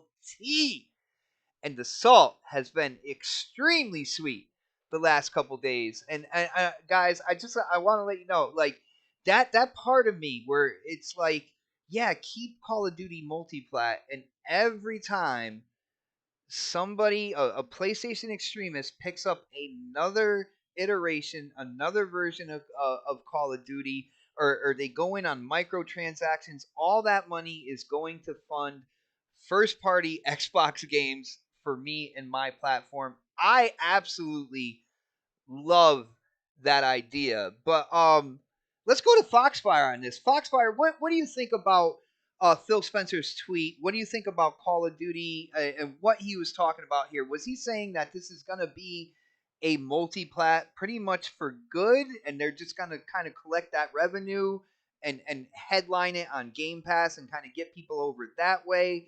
What did you think when you saw this, and how do you think they're going to be moving forward? I think it's interesting that people act like, well, people over here being surprised when he's basically in control of the situation now, right? So he released that tweet just so some people could calm down. Obviously, it's not going to work on everybody, right? He's just letting you know, hey, this is what it is. This is what I have control of. And we'll see towards the future. And what stood out to me was when he said existing. That word right there just lets me know that, okay, currently what's happening, it's good. Whatever in the contract, whatever they have to fulfill right now, that's good. But for the future, they're probably going to keep it to themselves, just like they did with Bethesda, right? They're like, oh, we're going to finish doing Deathloop and Ghostwire Tokyo, was it? Yep. That one's going to come out soon. See, like they're going to keep it going, but ultimately they're going to keep it to themselves for Game Pass because that's the main thing they're trying to focus on is Game Pass. But to be honest, if for some reason COD, out of all the games, because obviously that's the one that everybody keeps talking about. Yeah, and that's they the kind of biggest forget. one. Yeah, they kind of forget about all the other titles. But to be honest, if it comes down to it, and it's going to be COD, it's going to be another Minecraft situation. Minecraft is on everything. Microsoft still makes money out of that. When people think about Minecraft, they think about Microsoft, they think about Xbox, they think about mobile, they think about Game Pass, It's all over them. But you can still play it on PlayStation. Mm-hmm. And it's like, for them, it's nothing. And that game still sells to this day. That game's always on NPD. It's always up there, along with Grand Theft Auto, always. They're still making bank on that game in particular. And what did they say? We're going to leave it everywhere for the fans. And if they do that for COD, I wouldn't be surprised. Like, it wouldn't bother me. It doesn't affect me because I'm still going to play it on Game Pass. As long as the games get better, because obviously we know Call of Duty has been falling off here and there, right? Even if they had that spike with Modern Warfare and Warzone. Like, this latest one, I don't know anybody that's been playing it besides maybe Mooch and Crap. That's it. I don't know. But I played it. It's ultimately... Dark plays with Mooch and Brat, by the way. So Okay. He's a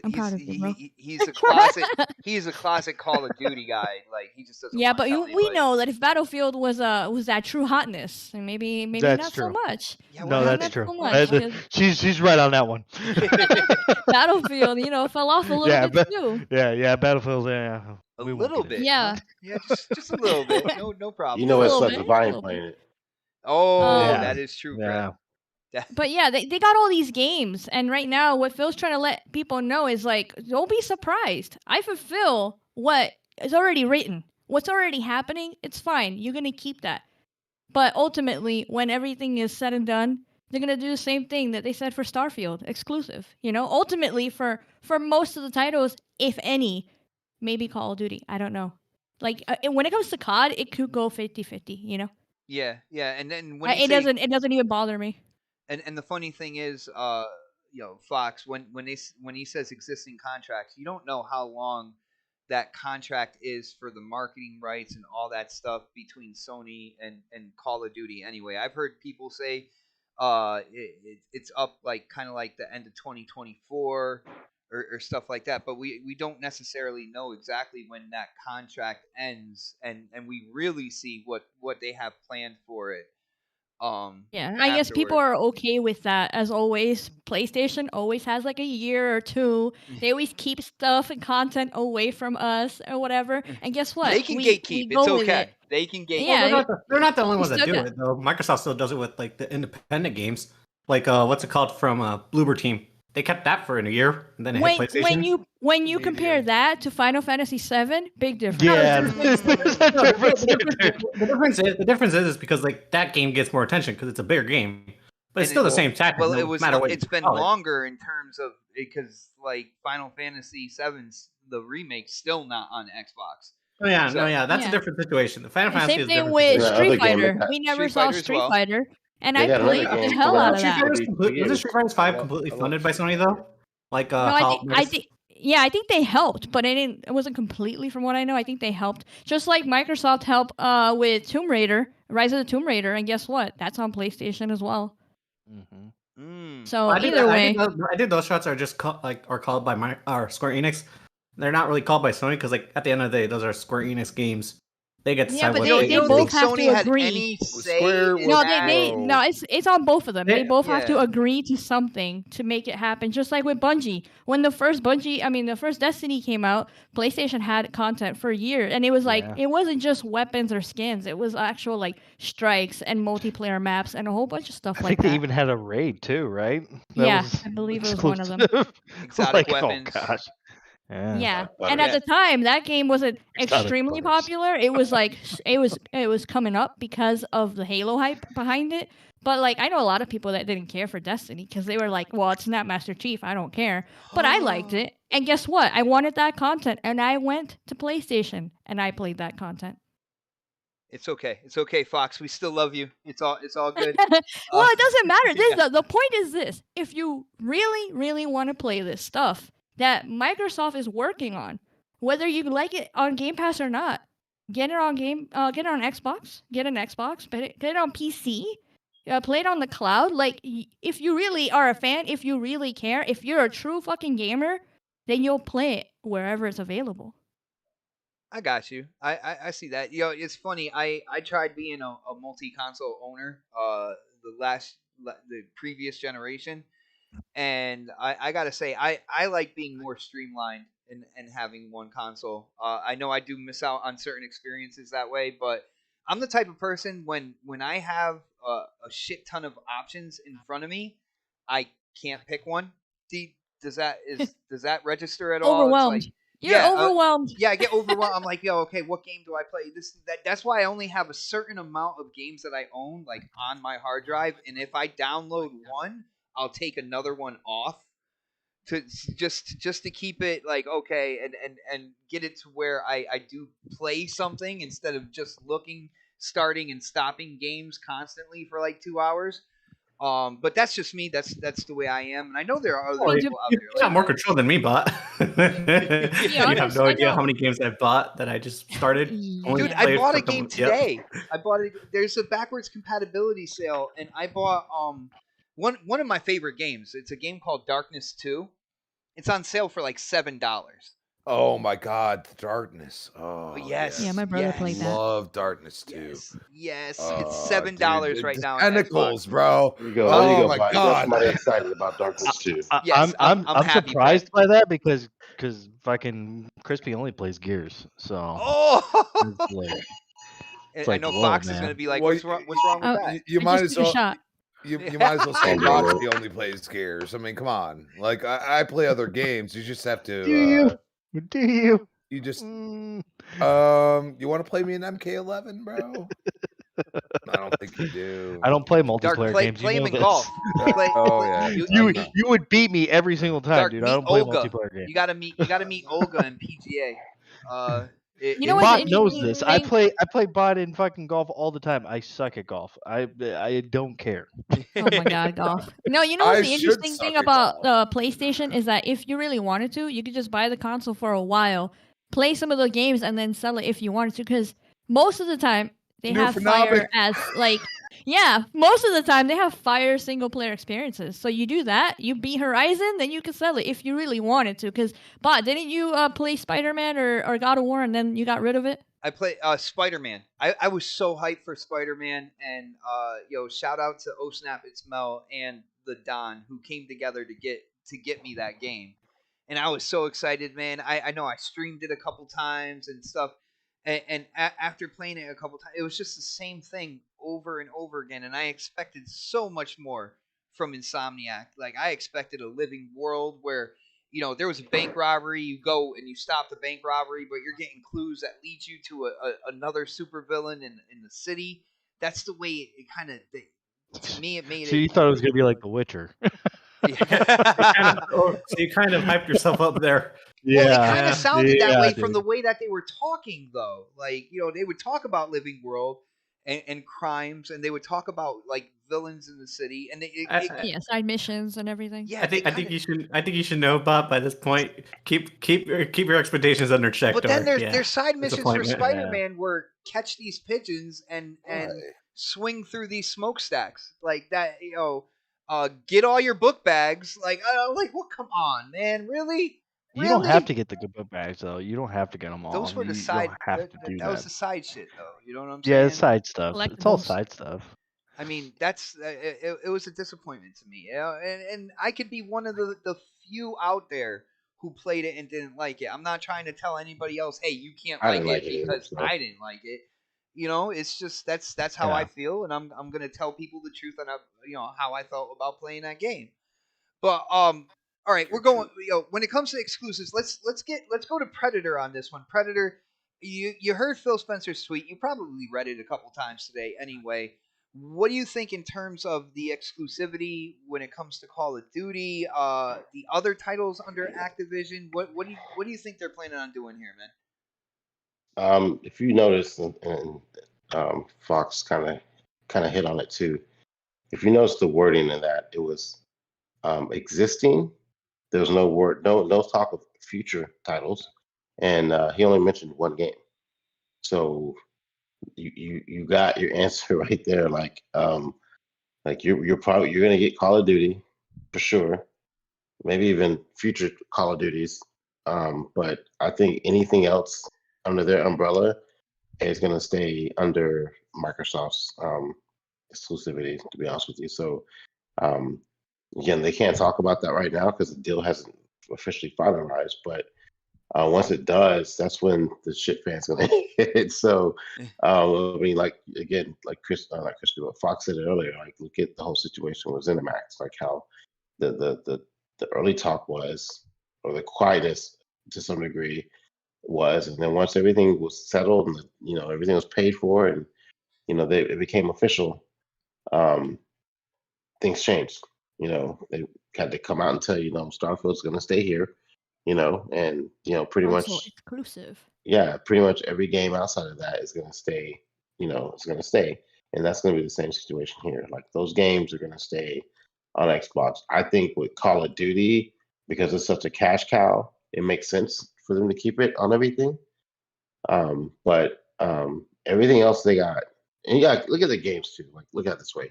If you look at the games that Activision Blizzard does, how many of those are actually console games besides Call of Duty and I think Diablo's consoles? Right? None of the Blizzard games are on console, to be honest.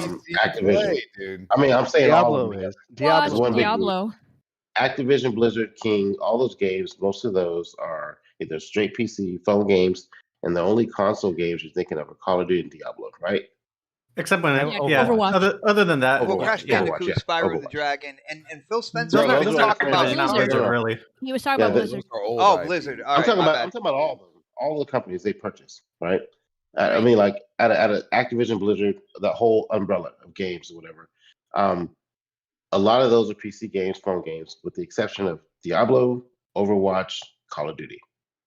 Now, I mean, like they're most recent games. They got a lot of stuff under their umbrella. But like the games they're active right now are those ones that are right. A lot of the other stuff is old. Yeah, you're right. Yeah. So like if they decide to make another Spyro, that's going to be or Crash. They did a Crash, but it didn't do that much for them.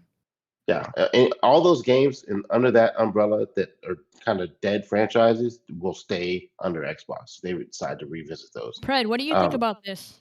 What do you think about them leaving Warzone but taking away any other future COD? A lot of people don't really play the story anyway. I mean, that's what I'm saying. The most popular thing right now for COD is Warzone. So what if they just leave that and that's it? Yeah, I could see that happening. Even if I mean, I don't play Call of Duty as much anymore, but like same. I'm trying to think of just their multiplayer aspect without Warzone. Like the was it 8v8, 16v16 is what they were doing before? I think team deathmatch type shit. Like yeah, I don't know. I will say this though, if they do decide to do it that way, this is Sony's opportunity to bring SOCOM back because they won't have a military shooter on their hat anymore like they had with Call of Duty. They won't have one. They'd have to come out. How many fans are asking for that, but they haven't budged? Yeah, I think all this is happening right now is just going to force Sony's hand. And like I didn't get this chance to say this when K May was talking, but like you ever played poker and like Texas Hold'em poker? Yeah, and like you know you got all the chips because you got all the fucking money, and so every bet somebody goes all in. You keep going all in because this dude can only play for the fucking big blind, and he's only get lucky every now and then and maybe win, but like you keep going all in. Eventually, they're gonna run out of fucking money because they're not gonna beat you every fucking hand. And that's basically what Microsoft is doing. We're just gonna go all in. All right, you're gonna pay your big blind. You're gonna buy these little small studios. Okay, fine. We'll buy this big one. Okay, you want to go all in and buy this another? You want to pay the big blind and buy this other little small studio? Okay, we'll go buy Activision. Now what you got? And they're just waiting on Sony to fucking just outplay themselves, basically. So, and that's Microsoft has all the money. As a company, like they have more money than Sony does. Everybody fucking knows that. And so you just overwhelm your opponent to the point where they can't buy anything. They can't do anything. And they start losing money. I'm not trying to say that's what the long-term goal is, because obviously Phil's saying, yeah, we want you around. But like in reality, they're business. Sony's at the big poker table with Amazon, Google, and Microsoft. They are the small fish at that table, man. Yeah, they're the small fish at the gaming table. Even though everybody else has the money to do stuff, they're just not doing it. Microsoft was the first one to say we're going to go all in. Because if Google did this, Amazon did this, and they bought Activision or Ubisoft or something like that, we would take them a lot more seriously. But they haven't done it yet because they can't seem to get their shit together when it comes to the gaming space. But Microsoft can't, and that's why they did it, because they didn't want anybody else to get in that fucking realm yet. Let's buy everything. We get everything under our umbrella. Plus, now they got to put everything. We said this before. The best way to make Game Pass popular is to put games on it, right? You got to have new content, fresh new content. Mm-hmm. They are basically poised right now to make an exclusive game every single month. Every single month, not exclusive. I mean, like a AAA game every single month with all these companies have. Like they can literally do that now, and then give them 2 years off to do nothing else. To work on the next game. I mean, some of these, think about it. They got 32 companies under them. Each one of them is working on at least one AAA game and one smaller game. Yeah. Some of them working on 3 games. So they have enough to keep them. So they have enough for Game Pass to give you one AAA exclusive every year. I mean, every month for at least the next 3 or 4 years if they decide to do so.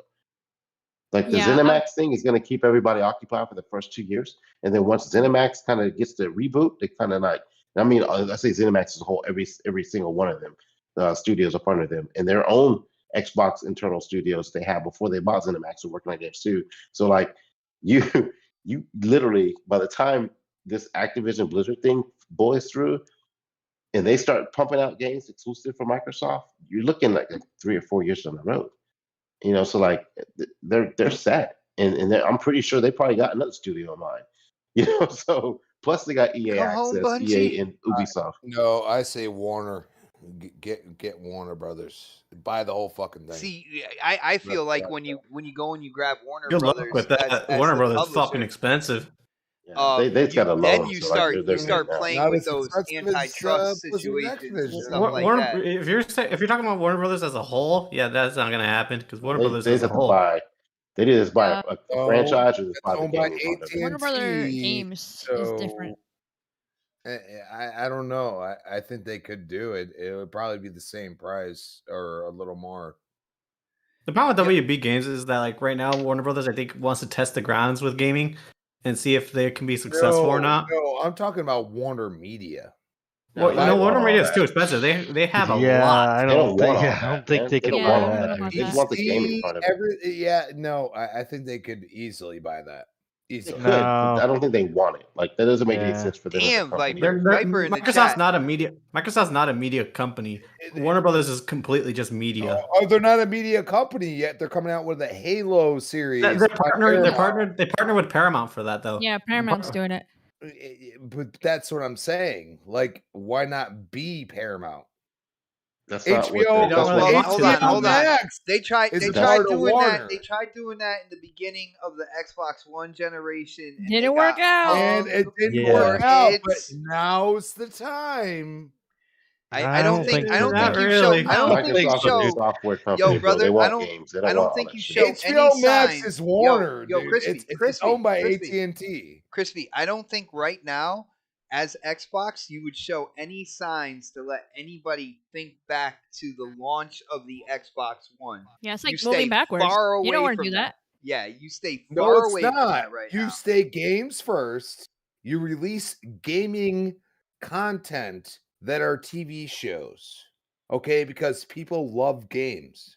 Instead of trying to be TV, you say, we're going to do this because you want to hear more lore.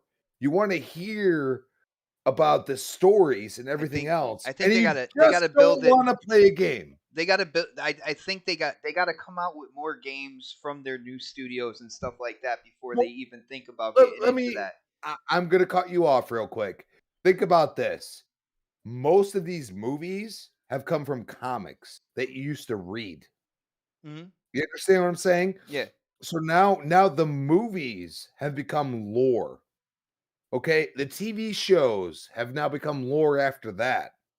Okay? Why not take a game that you are supposed to just play and enjoy, but also have extra parts of it become part of a TV show where you can sit down with your significant other and just enjoy that. And they don't have to play. They did that with Quantum Break, dude, and that didn't work out for them. No. I'm not talking about that. I'm talking about separating the two. You understand what I'm saying? I'm talking about. No, it's still not going to work, bro. I'm letting you know. I'm going to let you know right now. Film is a different entity than. Are you going to watch the Halo TV show? Shut the fuck up for a minute. You don't have to buy a company to do that. You can outsource it. Yeah, that's why they licensed out Halo to Paramount. Yeah, you don't have to. They get the benefits of just getting the royalties from that. Point, but they're going off of a Netflix model. That's why. If you look at it, okay, they just announced. No. We all know they just announced that there's 25 million that are subbed to Game Pass. Yes. Yes. If you times that by 10, not 15. If you times that by 10, okay, and actually, Dark, I want to bring this up to you real quick. If you times that by 10, how much is a AAA budget for a Sony game? It's usually at least 100 million. Yeah, I was gonna say about 200 million. Okay, so if you times it by 10, not 15, okay? 15 is ultimate, 10 is regular Game Pass, not including PC Game Pass is 10, and then you can buy it for $1 for it. So we'll say 10, okay? Then it's 250 million a month. That's one AAA game per month. Think about that. But is that 25 million consecutive? Activision, But is that 25 million consecutive users every month though? That's the thing. See, this is where you're getting into bullshit. Because at the end of the day, better and saying we should get back on topic.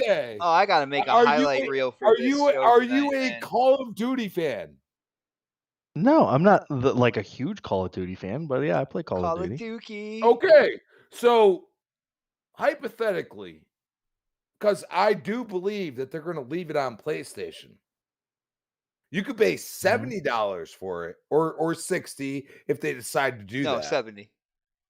Okay, we'll say 70. It'll be 70. Or you can subscribe to Game Pass because you already have a Series S.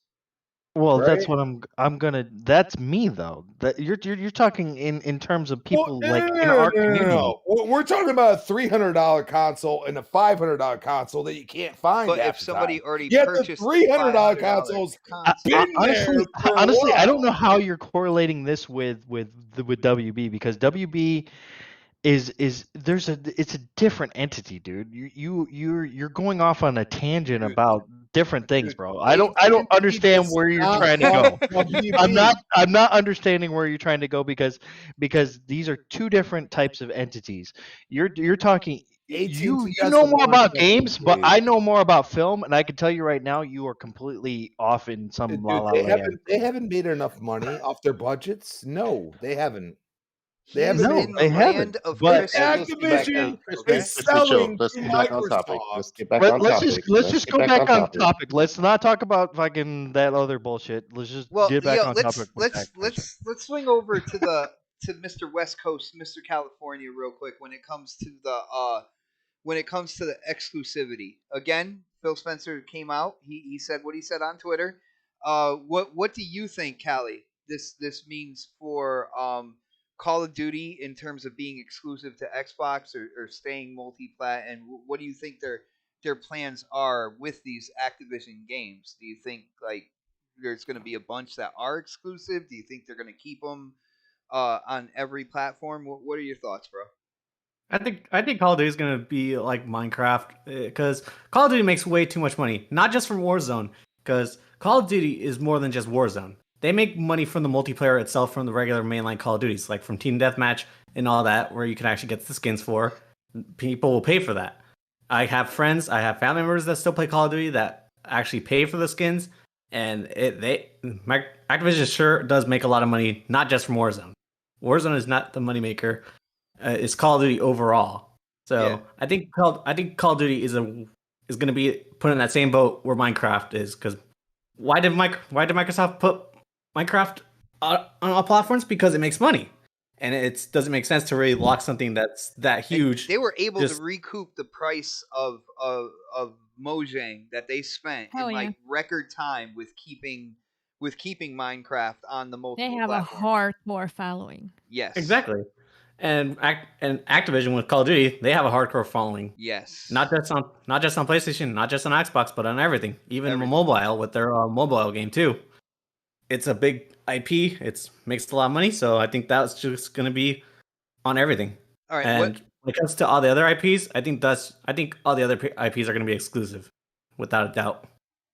Nice. I'm definitely leaning that same way. I do have to say, I think this was the perfect deal for Microsoft, because when you look at Activision Blizzard, you're looking at, and of course, King with that whole thing, you're looking at games that stretch, console, PC, and mobile. Everybody is talking about Call of Duty as the cash cow, but they got Candy Crush Saga. Do you know how much money Candy Crush makes per year in the mobile space to this day? Actually, I don't even think Candy Crush makes them that much money compared to Call of Duty Mobile now, because I read somewhere that Call of Duty Mobile actually makes a lot more money because it's actually in China, and their Chinese audience is huge for Call of Duty Mobile. Yeah, mobile games in China, that's a big deal. That is a And big deal over there. If you also remember too, one of the studios that Activision has is based in Shanghai, so I think Microsoft now has a studio that can actually do something in China for them. So they have a really huge market now. So you see why this was like the perfect deal for them. They got console games, they got the PC games, which you could fix Warcraft, put it into Game Pass, make a port that goes into console, have just like the Warcraft kind of like hype train build up there. They got mobile games that just automatically kind of make money. You got the number one selling game in terms of console and whatnot. It was the perfect deal for them and what they're trying to do, like with Game Pass and moving in terms of the gaming industry and stuff. That's the way I see it. I don't necessarily comparing this like with Bethesda. Bethesda didn't really have sure they had big IPs that everybody like knows about, but like they weren't like big money makers like Call of Duty is, or like Candy Crush. Elder Scrolls, I don't know, like on mobile. No, like those games are big on console, but they're not big on like mobile.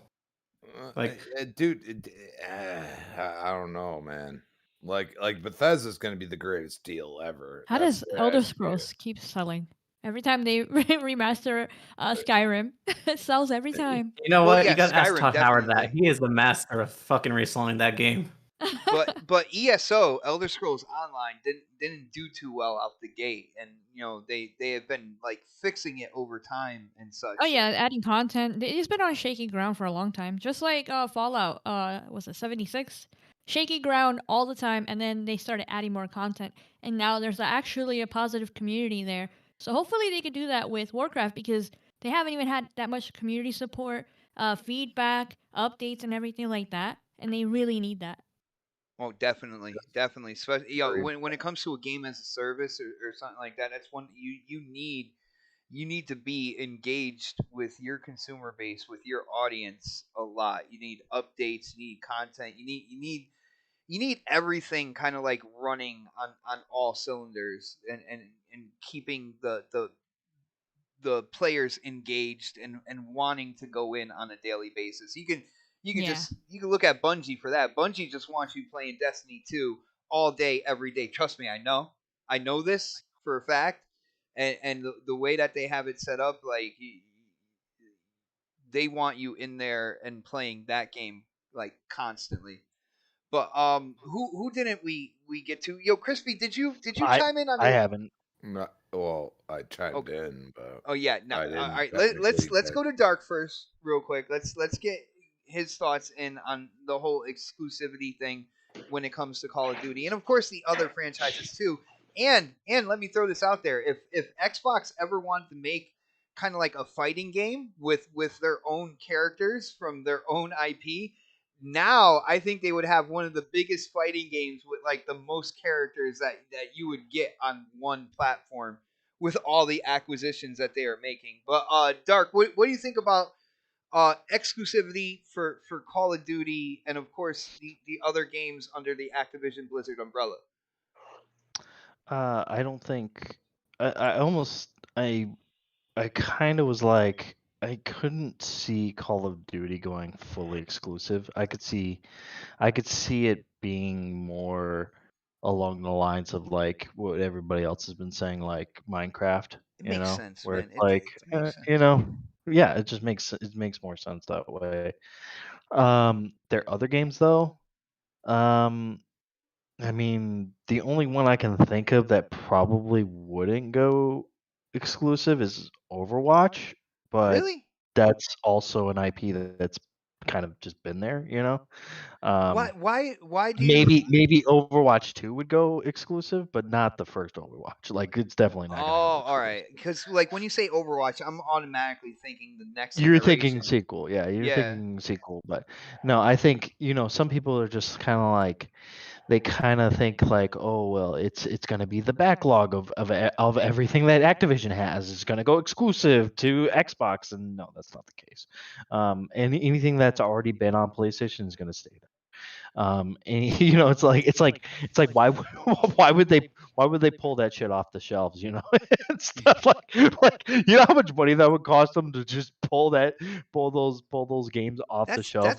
That's another good point to tell everybody to pull the PlayStation copies off the shelves. Like that costs a shit like ton I of saw money. some people saying that. I didn't see a lot of people saying that, but I saw some people say that. I was like, you're fucking you're going off in a different world, man. You're in space somewhere. I don't know where you are right now, but it's just I do see some people saying WoW is coming to Xbox. I'm not too sure. I I'm doubt not that the too game's gonna sure. hit Xbox because that MMO has been on PC for how long and it hasn't hit consoles. Well, I'm just not too sure They haven't been because of owned by Microsoft because of either. it being, but of it being an extra subscription service too. So like you're gonna have to pay like I think it's like $15 for that. So I mean, and then I just don't know. I don't know if they would actually want Dude, if to you're on Game do Pass, that. they would eat that $15 because they want the active users on Game Yeah, I Pass. could They I want the could see them numbers. doing that. I could see them eating that $15, but I mean, I don't know, man. I don't know about that one. Um, I know I heard somewhere where they are working on it or something like that, but I mean I've been hearing that for years, so um I think for the majority of stuff I've seen people say Candy Crush is going to go to Xbox. I don't think so. I think that's going to stay mobile. I They'll think their throw it in mobile there. games Throw it in there. they might throw it in there just for shits and gigs, but I don't know how they're Dude, going they to made incorporate that with they put a Spartan controller. With Assault. Saga. They put Spartan Assault on console. There was I no could need see for that game I to could be on see them console. probably adding stuff to Candy Crush, like some of their IP stuff, like maybe like doing like a something like Halo They can put it Land on or some cloud. shit like that, or put All it on Halo cloud or something like candy. that. Halo candy Yeah, in all Candy all Crush. Halo candy or some That's shit like weird. that, That's like so weird. just something just something out there or something, whatever. Yeah, like a Halo theme stuff. Yeah, I Right, got you. right. Hard candy Eh, Master Chief heads. We're Ew. inside there. it's just I don't see them completely rewriting the games wise ship, Oh, Dark, but yeah, Dark. Real quick. Look at the company itself. Jamie in the chat talking about WoW in terms of console. He said WoW has been listed for consoles in the game source code. Yeah, for years.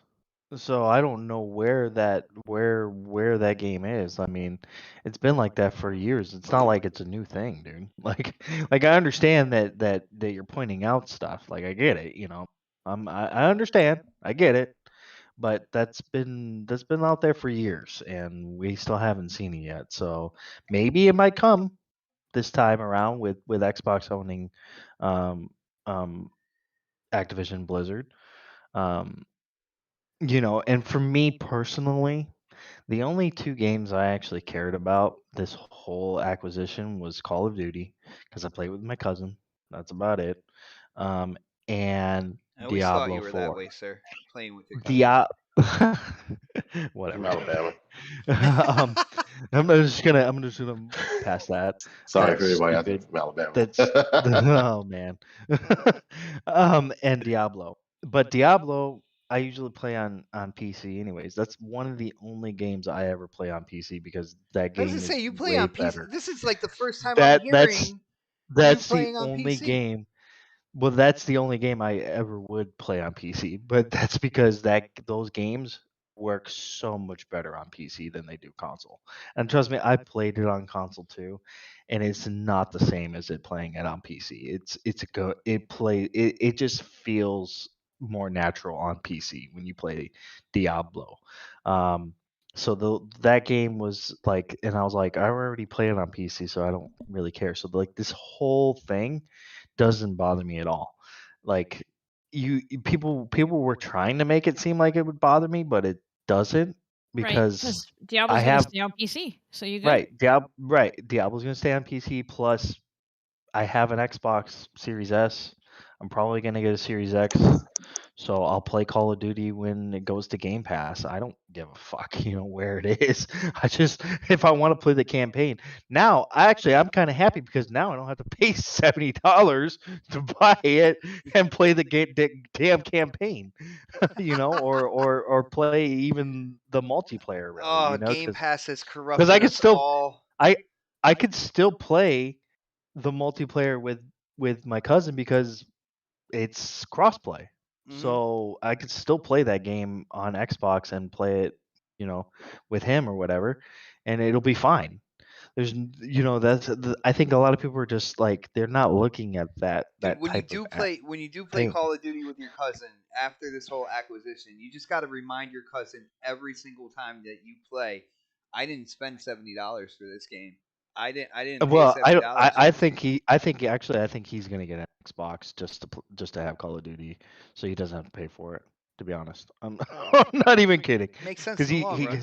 because I told him I said you could get a Series S for $2.99, right? Within the next What's 4 years, inferior? within the next 4 years, that Series S will have paid for itself if you just play Call of Duty on Game Pass. You know, That's true. in theory, if That's you true. if you don't if you don't subscribe every month to Game Pass or whatever, you just do like here and there when you're playing the game. And think about, like, not only that, but when it comes to your cousin, because of the big library, you mean to tell me your cousin's not going to look in there every once in a while and be like, Oh, he's gonna "Ooh, look. I Oh wonder yeah, what he'll that's definitely about," look and in there. download He'll that d- real quick.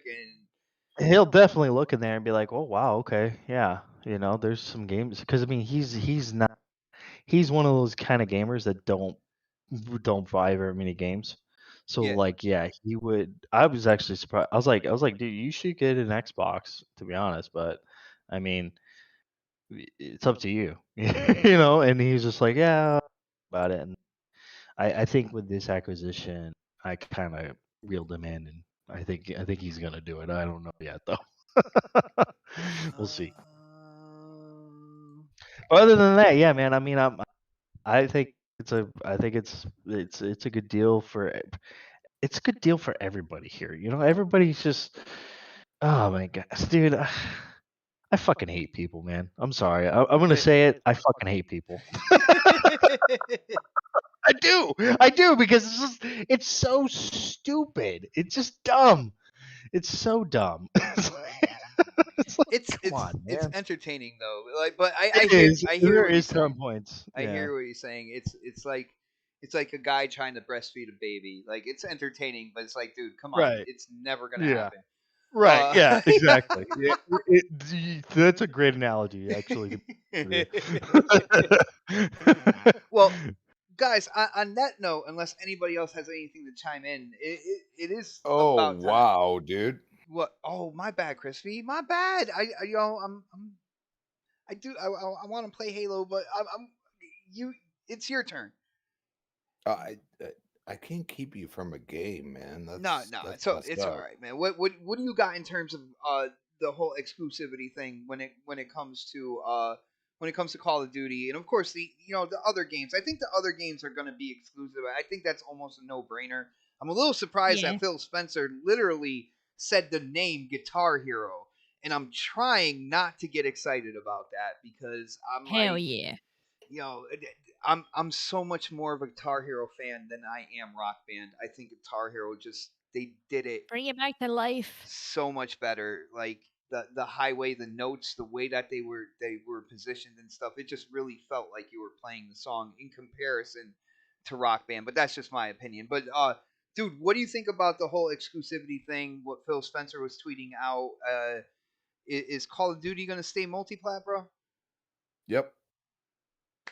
I truly believe that. I And agree with you, man. the one reason why I say that is because they're literally buying 30 IPs. 30 plus, actually. I think it's more.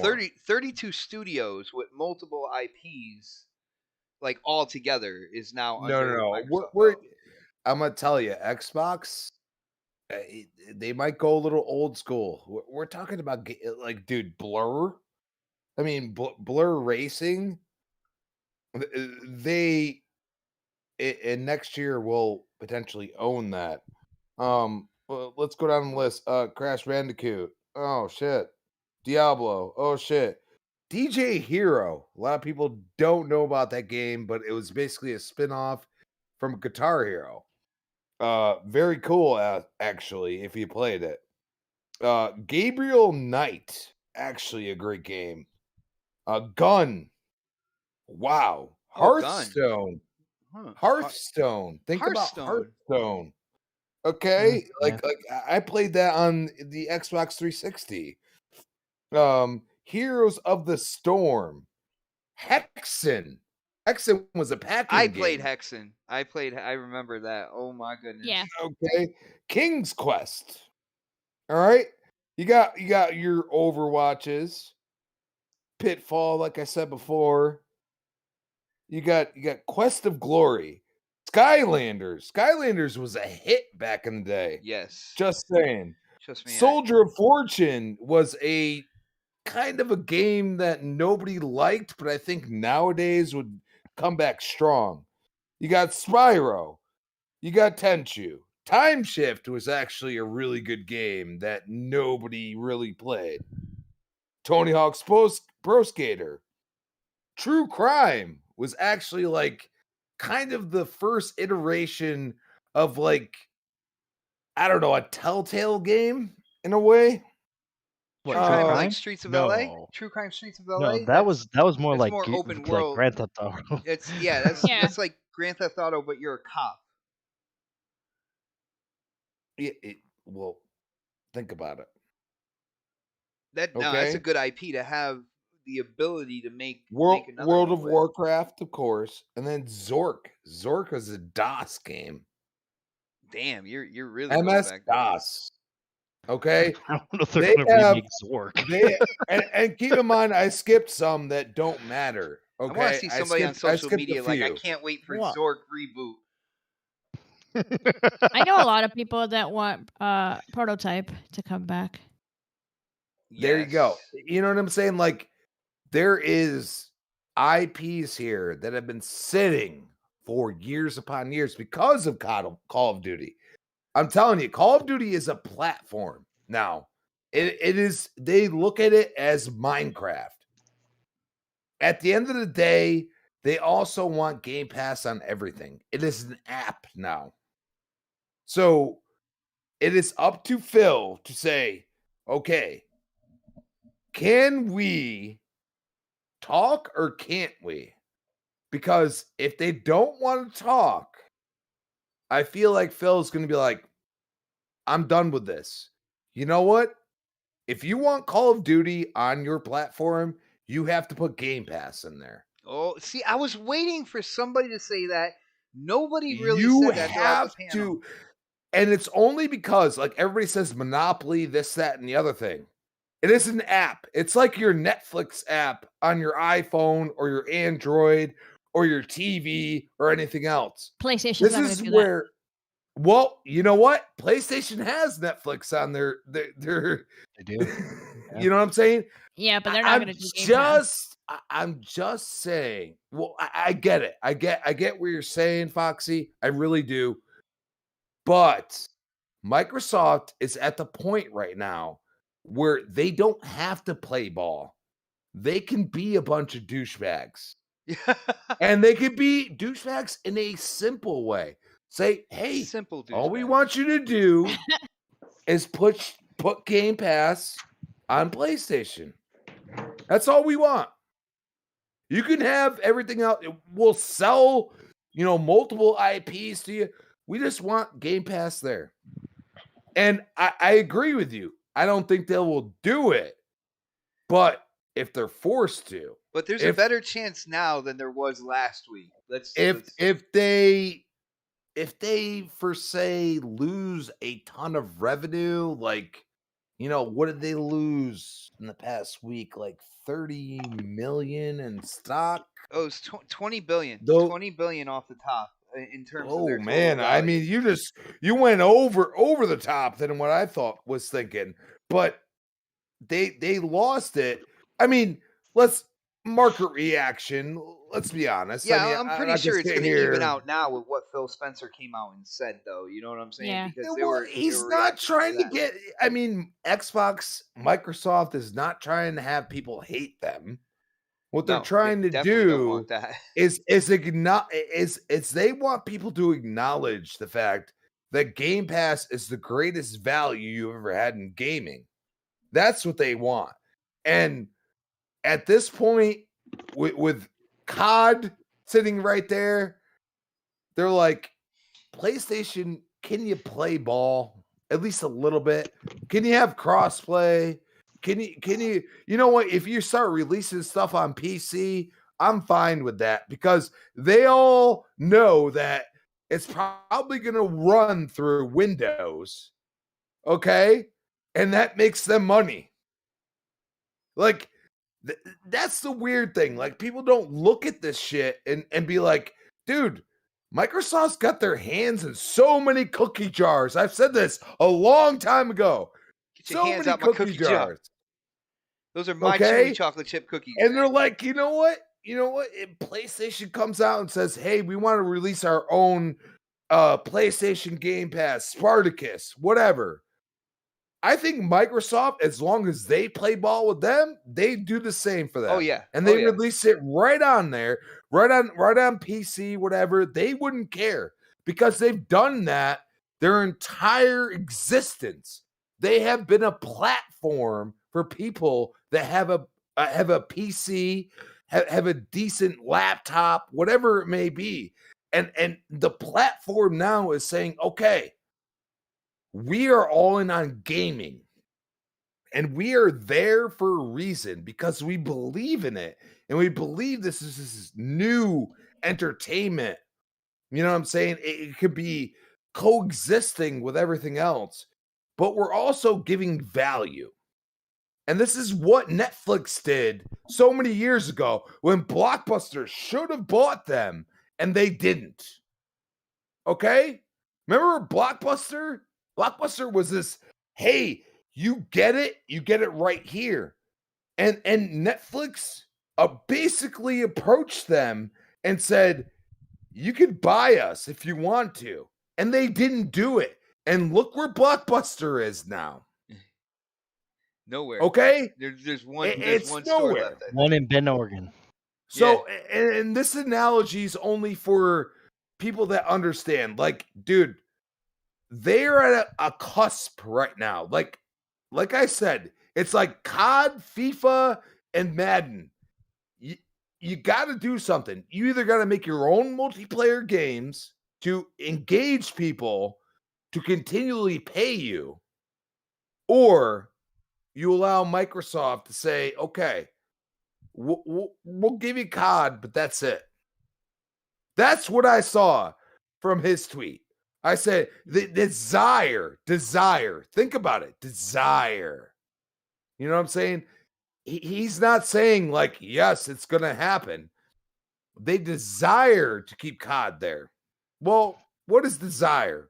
Well, Phil desires Game Pass to be an app on the PlayStation. That's the way I look at it. Dude, that coincides directly with RG Viper's latest super chat. Again, thank you so much for the support, bro. He says, if you want Call of Duty on your platform, then we have a subscription service for you, Phil, Dominus, Maximus. And that goes all the way back, Bot, to what I just said. Yeah, that's what I said. Like an hour ago, with the 25 million equals 250 million. They don't care how they do it. They're going to do it. It is just like Windows. How many platforms is it on? Okay. And on Apple. Big fucking deal. They don't care about that. HP, all these other freaking PC makers. Windows is packed into the entire system when you buy it. Okay? Let's be honest. Surface is used by the NFL. NFL for at least our market is the largest thing that they use. I see it all the time. Okay? We have to realize that Microsoft is playing a different game. They are playing a totally different game.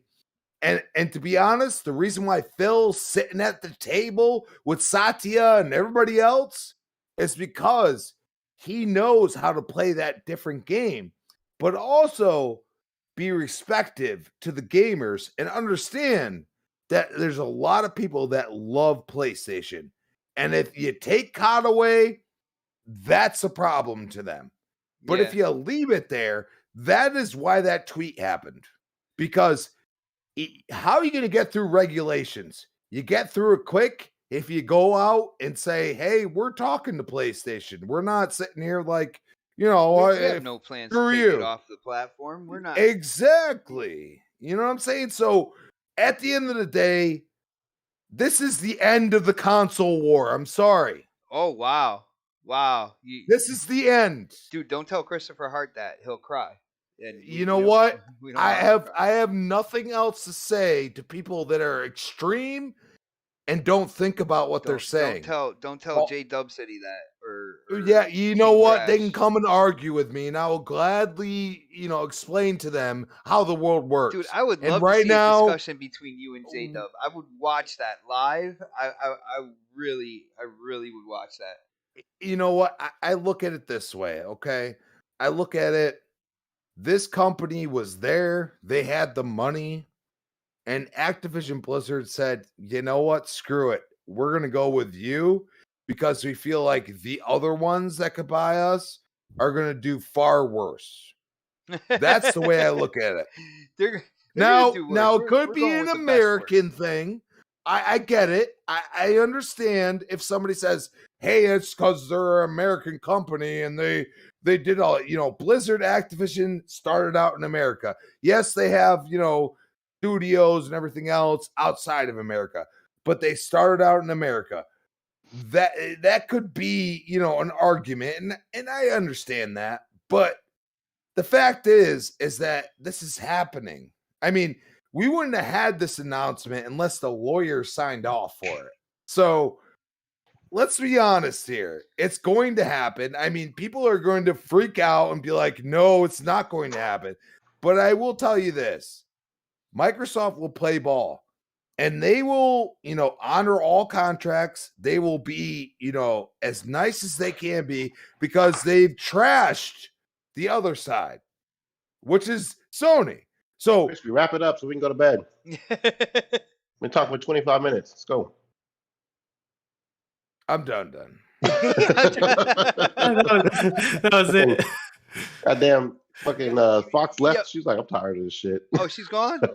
Yo, Yeah, shout out to man. Lady Foxfire. Yo, thank you so much for hanging out with us. I definitely do appreciate it. Yeah, it is basically that time. I do want to give a shout out to the chat. You guys have been absolutely insane. Some of the stuff that has been said in the chat has been incredible, like awesomely entertaining. Yo, Viper, you are a crazy man for some of the stuff that you said. Yo, Tima, it was really good to see you in the chat. Everybody that is showing support to this channel and this show, thank you guys so much. But like I always say, like like a 40-year-old with a comb over, it is time to get those plugs in. And I want to swing on over to Callie Rex real quick. Now, Callie, you are 3 hours in back of us in terms of time. So you are living in the past according to the East Coast, but that's okay because you're still my boy. And it was really good to have you on, man. We're gonna have to do it again at some point in time. Keep doing what you do. I love messing with you on Twitter and social media, and I love how you don't take things seriously, man. We can kid around just like friends do. It's really awesome. What's going on with your YouTube channel? What have you been doing with that whole thing? And definitely let people know where they can go and talk games with you and stuff like that as well, bro. Well, you know what? I've actually been buying equipment for my channel. I've just recently bought a capture card, and I also bought a stream deck that I'm going to be using for my streams. And I put my podcast on hold, but I think I'm ready to announce when I'm going to be coming back with it. I'm going to be coming back with it next month, actually. I know I said I was going to put out a specific video first. We got an exclusive announcement from Callie Rex right now. Yeah. Basically, I was going to wait to put out a video, but I decided, you know what? I want to start up my podcast again because it's been far too long. So you end up missing it, man. There's a couple times where I a couple weeks off, and I'm just like kind of like itching every Thursday. So I can only imagine what have you been going through. But it's you get that itch to come back, and you're like, yo, let's go full steam ahead. Oh yeah, definitely. I've been really wanting to bring my show back since it's been a while. Nice. Yeah, bro. thanks for having me on, Xbot. Though it's been a while since I've actually been on this show, and truly, it's always a fun time. It's definitely a unique show, man. We have quite a wide range of personalities here, and I love getting guests on here and just seeing like how everything melds together. And you're no stranger to the show. You're no stranger to this panel. and it is always good to have you on, man. So just do what you normally do. If you see that we're going to talk about something that you want to get in on, man, you let me know, and if it's possible, you'll be on with us, brother.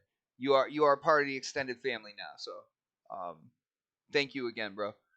On that note, let's go over to my brother Crispy Bomb, which you guys can tell he is uber passionate about what is going on in the gaming industry. Not only lately, but man, you can talk to him about games just about anywhere. He's going to tell you where you can go, like whether it's Xbox Live, whether it's on Twitter or whatnot. But you can get into some deep conversations with him when it comes to the gaming industry, when it comes to what's going on within the gaming space. And of course, he'll teach you how to play Gears properly. Yo, Crispy, what do you got for an outro tonight, bro? Oh man, awesome. Foxy, shout out to you. She's the queen of Gears, and I am not the king. I'm just a jester. So I make fun of people, but I just try to teach them at the end of the day. I say, why are you doing that? What you doing? But it's at Chris Baum on Twitter, Chris Baum 28 Xbox Live. Find me on Breakfast of Boom tomorrow morning, 10 a.m. We have Retro Renegades, 7 p.m. Tuesday nights. And of course, you can find me back here on the next podcast, 8 p.m. prime time. Prime time. That is right, man. I love when you say that, brother. Let's see. Angry Otter, the what they call the other West Coast. Mr. It's like the other white meat. Yeah, that's what I was thinking of when I said that. Actually, he's the tuna. The phony West Coast.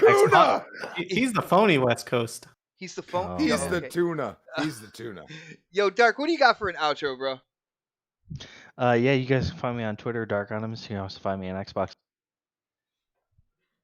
Find me here on the next podcast every Thursday, 8 p.m. Eastern, 5 p.m. Pacific. Piece of garbage. He comes here strictly to talk shit to me. It's what he does. Actually, I just come here to talk shit to all of you guys. You guys already know how I am, so yeah. We wouldn't have it any other way, brother. All right, so Predator, my bro Pred, basically the best kept secret in podcasting, man. What do you got going on, bro? Not much, man. We probably could have got another topic in here if we just straight off topic like 5 times in this shit today. But hey, it is what it is. The conversation was so good at points. Like we did veer off at certain points in time, but it was still entertaining and such. Yeah, until Pred was like, "Hey, let's bring it in," even though Pred is not even the fucking host. What did you say? Well, you guys don't listen to the host anyway. So, I'm trying to say that Bot is a bad host, and you're you're a bad panel member. You don't listen to me, sir. How about that? Well, why would I? Well, I mean, I'm how can I be a good host if you don't listen to me? Fucking each other. What? See, I got y'all's attention then. Yeah. In the worst way possible, man. I was just trying to finish my outro, man. I got you. Go ahead, bro. I'm done. What, you're not going to advertise your OnlyFans, Brad? I did already. I said this is OnlyFans, and that's it, man. It's doing my thing. Stroking meat. Yep. Daddy's still giving them the money out. They still give me dollars. Pay for some more Game Pass. That's how I help Microsoft buy that virtual strip club.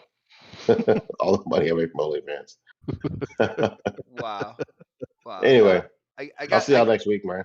I gotta count when we go off the rails, like we just did right there. I gotta see how many times per show, on average, does the conversation go that way. At least 8. You know what? I'll record it and edit it for you, Xbot, just to make it into a funny video. Every time we go off, or every time you guys go off, and then I'll just put a counter. Just like ding, 1, ding, 2. That'd be awesome, brother. If you do that, please record it. Please, I'll definitely post it on this channel, man. But we were dropping people like flies. We got Predator, we got Dark, we got Crispy, We got we got everybody. Pally, we got Did everybody. you get Crispy? Oh, yeah, Crispy. You got him from me. No, we didn't. Subscribe to Pred's OnlyFans. Crispy, Made did it. we get Already your did outro? it. We didn't get your outro yet. I'm so Yeah, we did. confused. I'm Yeah, just it was like the second he one. was like the first I one, just dude. slid it in there like a Oh slider. wow. On that note, guys, thank you guys so much for hanging out with us tonight. I really do appreciate it. If you haven't done it yet, for some rhyme or reason, if you haven't subscribed, definitely subscribe. I'm putting out videos now. I'm putting out more content for you guys.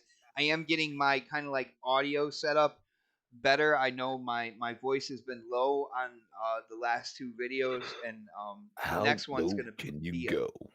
it's been low, not deep, but low. So it's my natural voice, just really low volume. But I will have Low and that. squeaky. I will have that fixed for the next video. If you haven't done it yet, hit that thumbs up button. Share the show out. Let people know that we went in tonight. I believe there are a lot of highlights. I think there are a lot of things in this show that people will be entertained by. So share it out. Let people check it out. And you never know. They might be here next week live with you guys in the chat, cutting it up, having a good time, which is something I absolutely love seeing every Thursday. But until next week, we will. Well, hold on. I messed it up, guys. We will see you next week for the next podcast. And Love Face needs to get out of my chat, guys. Have a great night, everybody. Welcome to No intro. This is Steve Downs, the voice of Master Chief, Spartan 117. And you're tuned in to Next Podcast. Now, wake me when you need me.